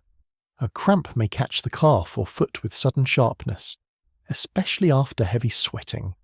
Thirst wakes you more than once. You grope for a cup in the dark, tasting warm water that still feels precious. Then you settle again, listening to night sounds and waiting for comfort to become real. Time stretches strangely in hot nights. The first hours after sunset are often the most disappointing because they look cooler than they feel. True relief, when it comes, may arrive much later. Perhaps after midnight a breeze finally drifts across the yard. Perhaps the ground at last stops giving back the day. Perhaps the room loses that used-up smell and gains a trace of outside air. Then you feel it, faint but unmistakable, a shift across the face, the neck, the hands. Your body unclenches a little. The mattress or blanket no longer seems like an enemy. Sleep edges closer. There is something almost ceremonial in that delayed release. The land has tested you through glare, labour, thirst, dust, and persistence. Then, only when it pleases, it allows a narrow gate into rest. You understand why evening companionship matters so much in such places. A porch conversation, a quiet song, someone passing a cup, a low voice from the dark. Shared fatigue softens the long wait for coolness. The day may have belonged to heat, but night belongs, at least partly, to people enduring it together, toward the deepest hours. The sky seems larger than the earth. Stars sharpen. Insects quiet somewhat. Horses settle. A bunkhouse finally falls still. A child stops fussing. The lamp has long been turned down. Your limbs, at last, stop holding the memory of movement so tightly. The stored heat in boards, ground, and walls fades by slow degrees. It never vanishes dramatically. It simply withdraws, inch by inch, like a sulking landlord. That is what nightfall was often like in the western heat of 1875. Not a clean reward at day's end, but another phase of endurance. You wait for walls to cool, for bedding to become bearable, for the body to trust the dark, for a breeze to remember your address. Sleep is not granted immediately.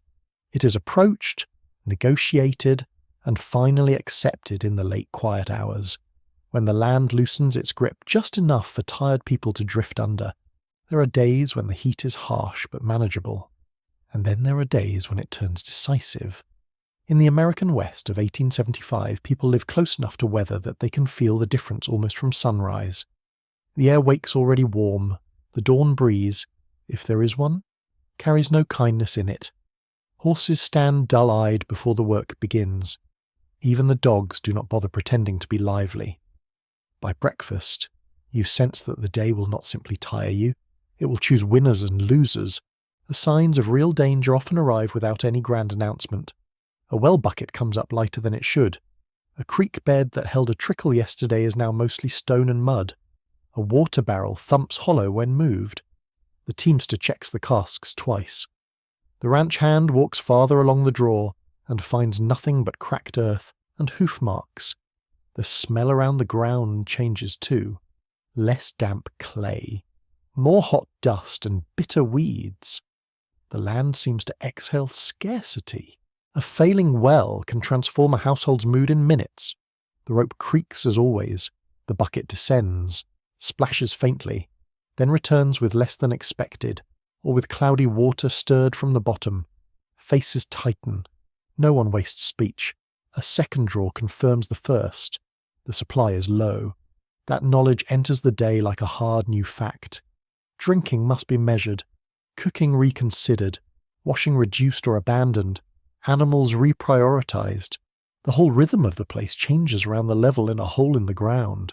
On ranches and farms, the greatest anxiety may shift from people to stock, because animals represent labor, travel, food, and future money all at once. A thirsty horse is worrying enough. A thirsty herd is another matter entirely. Cattle crowd, water with a thick, noisy urgency. They bowl, shove, and churn the bank into filth. Dust rises from their hides and hangs over the scene in a pale cloud. The smell becomes intense. Hot animal breath, dung, stirred mud, hide, and panic edging in at the margins. Men on horseback try to manage the crush, circling, shouting, guiding. But thirst erodes order quickly. Trail drives in hard heat can become grim exercises in arithmetic and luck. How far to the next water? How much remains in the herd? How many animals are already weakening? Longhorns are tough, but toughness has limits. A drive delayed by bad pasture, a dry waterhole, or confusion en route can turn ugly with surprising speed. Dust coats nostrils and tongues. Hooves pound dry ground until the earth seems to vibrate. Men ride with parched mouths and narrowed eyes, scanning every dip and draw for some sign of moisture or green growth. Hope becomes practical. You stop asking for a clear stream and begin hoping for anything not poisonous. There are accounts from the period of cattle becoming so desperate that they rush water recklessly when they find it, trampling one another, fouling the source, or bogging down in the banks. That desperation is not melodrama. It is the blunt force of survival. The same can happen with horses, mules, and oxen when teams have been pushed too long. A driver who has misjudged distance may find himself standing beside an animal that no longer wants to pull, no longer lifts its head properly, no longer responds with its earlier irritation because even irritation has become too expensive. People suffer in quieter stages until they do not. A traveller on the road may begin by walking more slowly, then stop speaking, then fail to answer properly when addressed. His face looks strange, too flushed or too pale beneath the tan. His lips crack white at the edges. Sweat may pour from him, or vanish. He squints as though the world has become hard to understand. Ask a simple question, and the reply comes late, muddled, or oddly cheerful. That false cheerfulness can be especially alarming. Heat has a way of making a doomed person sound convinced that things are improving. If someone collapses on the trail, the scene changes at once from discomfort to emergency. You hear the abrupt stop of a wagon, the quick scrape of boots in dust, the snap in voices that were lazy a moment before. Someone brings water. Someone lifts the man's shoulders. Someone else looks desperately around for shade. Any shade. Wagon canvas, brush, a blanket rigged between poles, even the narrow shadow on the lee side of a wheel. The body on the ground feels too hot through the shirt. The face may look vacant or alarmingly blank. In that moment, no one cares about dignity. Hats become fans. Neckerchiefs are soaked and laid across throat and wrists. Orders are given sharply because softness has no practical use. Army posts and wagon trains knew this kind of danger well. Marches had to be timed, camps chosen with water foremost in mind, and men watched for signs of sunstroke or exhaustion. A soldier falling out of line in severe heat could be in real peril, especially in remote country. Wagon emigrants, freighters, and stage routes faced similar risks: a broken axle, a lame mule, a wrong turn, a delayed departure. None of these sounds dramatic in itself, but add extreme heat and limited water, and the ordinary nuisance becomes deadly. The West excelled at turning small misfortunes into large ones through the simple force of distance. Children were especially vulnerable. They could not always judge thirst properly, and they moved between play and collapse with frightening speed. A child flushed from running in the yard, a baby listless in a hot room, a teenager sent too far on an errand with too little water. These were not rare worries. Women watching households had to read these signs while juggling every other demand of the day: a cool cloth, a shaded bed near the door, sips of water, the careful watching of breathing and temperature. All these quiet acts could matter enormously. Not every crisis took place in public. Some unfolded in still rooms where adults listened for the smallest change in a sleeping child. Older people and the ill faced their own sharp danger. A person weakened by fever, age, lung disease, or recent childbirth had less margin to spare. Heat could turn an already fragile condition into a life-threatening one with very little warning. The frontier did not provide an abundance of physicians within easy reach. Even when a doctor was available, he might arrive too late, travel too far, or have few treatments beyond rest, shade, water, and whatever common remedies local practice allowed. There is a particular loneliness in being dangerously ill in a hot place where the nearest medical help is measured not in minutes but in miles. Mining camps could become deadly in their own manner. A labourer working through the hottest hours might stagger out of a shaft half blind from glare, lungs full of dust, body drained, then collapse near the surface where everyone had assumed the danger was less. Smelters and furnaces compounded the risk. Near these operations, the air could feel brutally dry and metallic, with smoke, ore dust, and heat pressing together. A man might survive blasting powder and falling rock only to be undone by the weather and overwork. That is the kind of frontier irony history seldom advertises on posters. A quirky but grim little detail from some Western accounts is how often rescuers first tried to protect the head and neck. Hat back on, neckcloth soaked, someone lifting the person just enough to keep the face from full sun. This practical instinct appears again and again, even where medical language differs. People knew from experience that direct exposure to the head seemed especially dangerous. They did not need a modern chart to grasp the lesson. Historians still argue over how precisely 19th century people distinguish between dehydration, heat exhaustion, sunstroke, fever, cholera, and other forms of collapse in diaries or newspapers. The language was often broad or imprecise. A person was overcome by heat. A person was sunstruck. A person was taken ill. Yet whatever the label, the lived reality is clear enough. Extreme heat killed. It killed travellers, labourers, children, soldiers, animals, and those already weakened by hardship. The uncertainty in terminology does not soften the certainty of the threat. Sometimes the deadliness appears first in the landscape rather than the body. Grass turns crisp and sparse. Watering points shrink into foul pits. Dead fish may appear in low, stagnant pools. Livestock skulls or carcasses lie near old roots as mute advice to anyone still romantic about the frontier. Buzzards circle with unseemly professionalism. The smell near a dead animal in heat is overwhelming, sweet, rotten, greasy, and impossible to forget. A horse shies. A child covers the nose. An adult says little because everyone understands the message. This is what happens when endurance runs out. Towns are not immune either. Wells drop. Water sellers or carriers become more important. Prices may rise. Tempers do too. Laundry is postponed. Streets smell stronger because less water is used to settle dust or clean waste. Boarding houses worry over supplies. Stables fret over stock. A hotel with a dependable well becomes unexpectedly popular. In some places, local authorities or military officers might attempt rules around water use, though enforcement in a hot, half-restless western town could be a lively business. Nothing sharpens public feeling like thirst. There are also the quieter choices that reveal danger.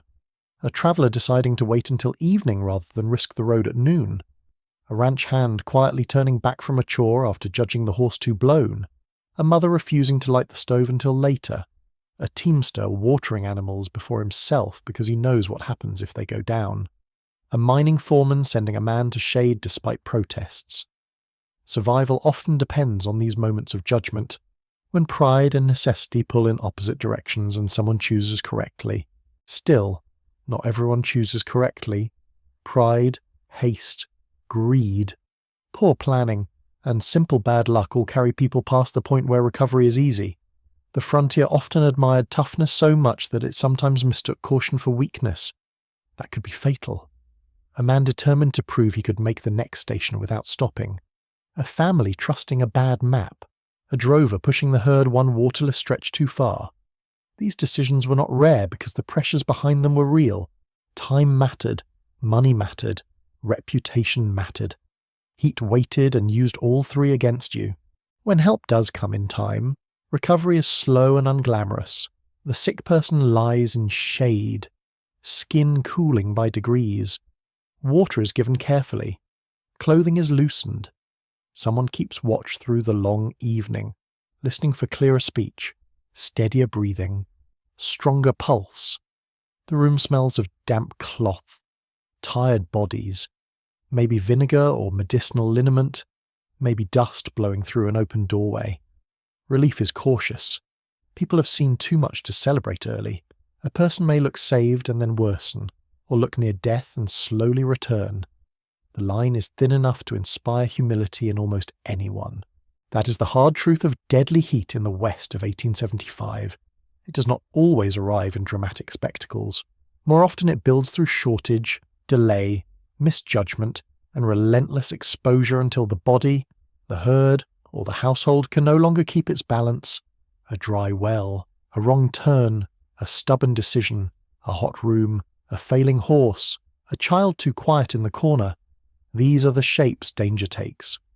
The line between endurance and disaster is not a Grand Canyon. It is a narrow crack in the earth, easy to miss until your foot finds it. By the time a person has lived through enough western summers, the heat stops feeling like weather and starts feeling like instruction. In 1875, the American West teaches by repetition, by inconvenience, by small humiliations, and by the occasional sharp disaster that no one in 100 miles forgets. You do not graduate from this school with a certificate. You graduate by still being there when the season begins to loosen. Every survivor carries away a set of lessons. Not elegant ones, not heroic ones, but practical truths learned in dust, glare, and thirst. The first lesson is pace. You learn that speed and strength are not the same thing. At sunrise, a newcomer may burst into the day with cheerful determination, stepping hard, lifting fast, talking loudly, making a performance of effort. By noon, that same soul is often grey around the mouth, cross in temper, and moving like a person who has just discovered mortality. The experienced hand does less theatre.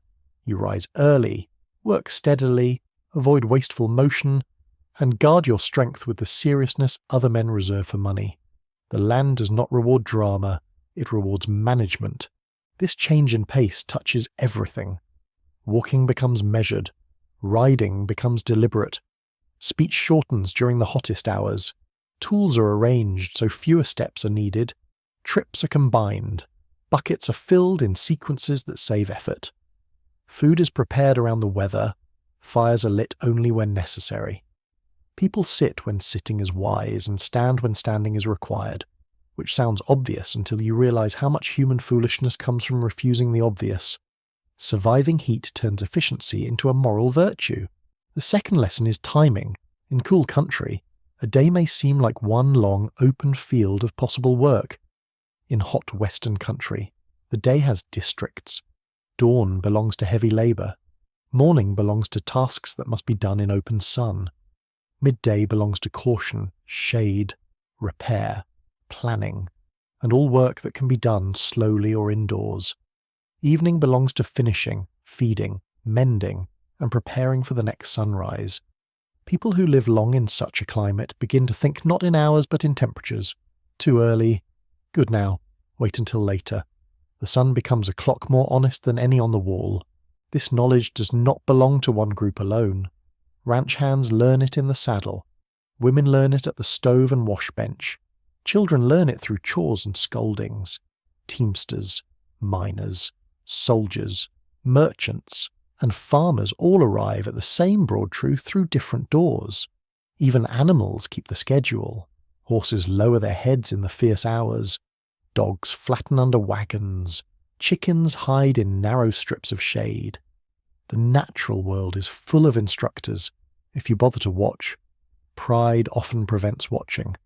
Heat eventually corrects that. Then comes the lesson of water, which is really several lessons pretending to be one. The first is respect. You stop sloshing, spilling, sipping carelessly, washing thoughtlessly, or believing another source will certainly appear just because you would like it to. Water is counted before it is used. It is stored with care. It is shared thoughtfully. It is protected from dirt, animals, and waste. A family that has watched a barrel empty too soon becomes almost ceremonial in its caution. A traveller who has misjudged the miles between springs becomes a quieter person afterward. The second water lesson is planning. You do not travel merely because the road is there. You travel because you know where the next drink lies, for yourself and for the horse. Settlements grow where water permits them. Camps are chosen with it foremost in mind. Routes bend toward it. Arguments begin over it. Friendships improve in its presence. Water is not simply a necessity. It is geography, economy, diplomacy, and comfort all in one plain liquid form. The third water lesson is gratitude. There is no gratitude quite like that felt beside a reliable well, a cold spring, a shaded creek, or a pitcher that still holds enough at day's end. It is physical gratitude, immediate and uncluttered by philosophy. The hand on the dipper handle, the first swallow, the cool rag across the neck, the animal lowering its muzzle to drink. These moments teach a person to value relief without demanding luxury. That may be one of the hardest lessons for any ambitious society to learn. Shade provides another education. At first, shade seems simple, merely the absence of sun. Then you begin to notice quality. Thin shade from a fence rail is not the same as the dense shade of a cottonwood. The east porch in the morning is not the west porch in the late afternoon. The lee side of a wagon can save a life in open country. Adobe shade feels different from plank shade. A patch of darkness near water carries different air from a dry doorway in town. People learn their local map of mercy with astonishing precision.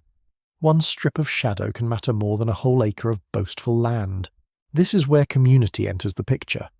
Extreme heat make certain forms of selfishness look very small, a person with shade to spare and water enough to share may become the difference between hardship and tragedy. You see this in quiet gestures, a porch offered to a passing traveller, a cup extended without ceremony, a child waved into the coolest room, a horse watered before business is discussed, a sick neighbour checked before sundown.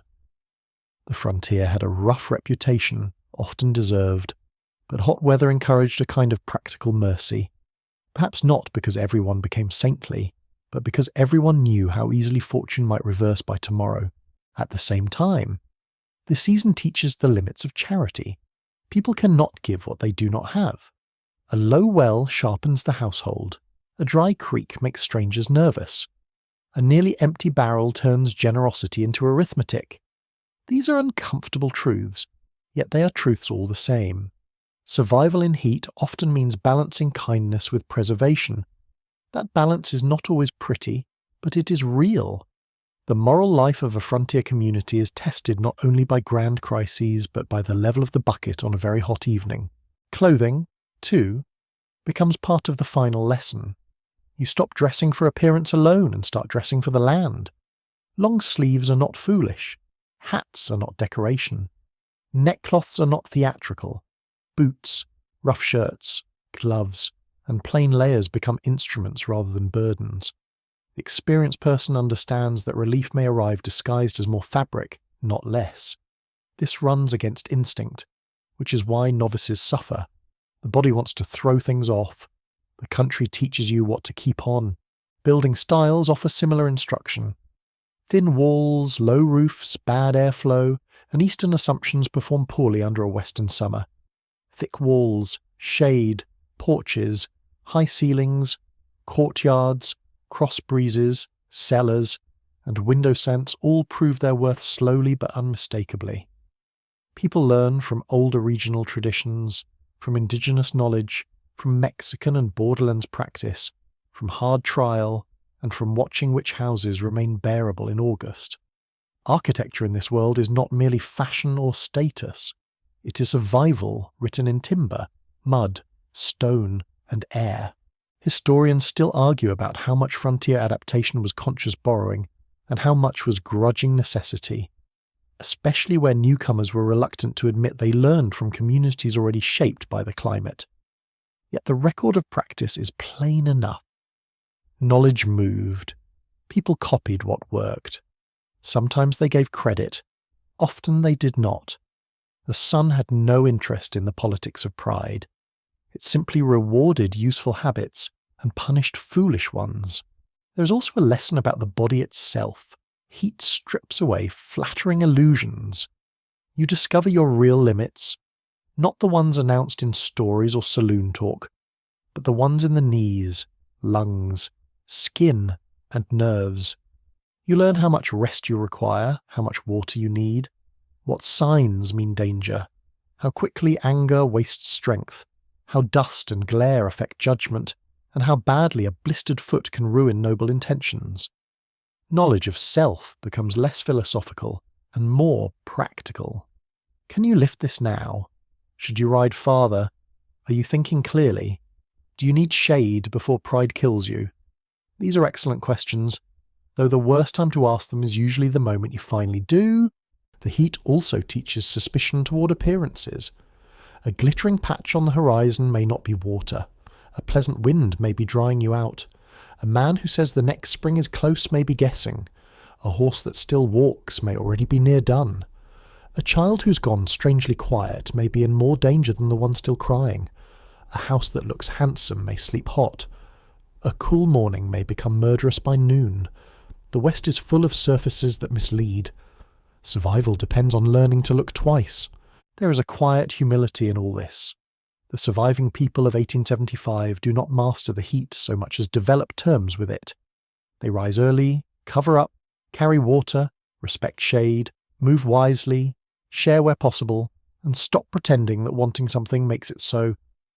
This humility rarely sounds poetic in ordinary speech. It sounds like practical advice. Fill the bucket now. Bring the hat. Rest the horse. Wait until evening. Shut the shutter. Check the child. Wet the cloth. Sit down before you fall down. Frontier wisdom is often just common sense sharpened by consequence. A curious thing about hard climates is that they create memory through the body. Years later, a person may not recall every conversation or date, but the body remembers the feel of a hot latch, the smell of dust before a dry wind, the taste of warm well water after labour, the relief of stepping under a porch roof at noon, the specific ache of boots removed after a punishing day, the softness of night air when it finally turns kind. Such memory is difficult to argue with because it was learned in skin and muscle rather than in books.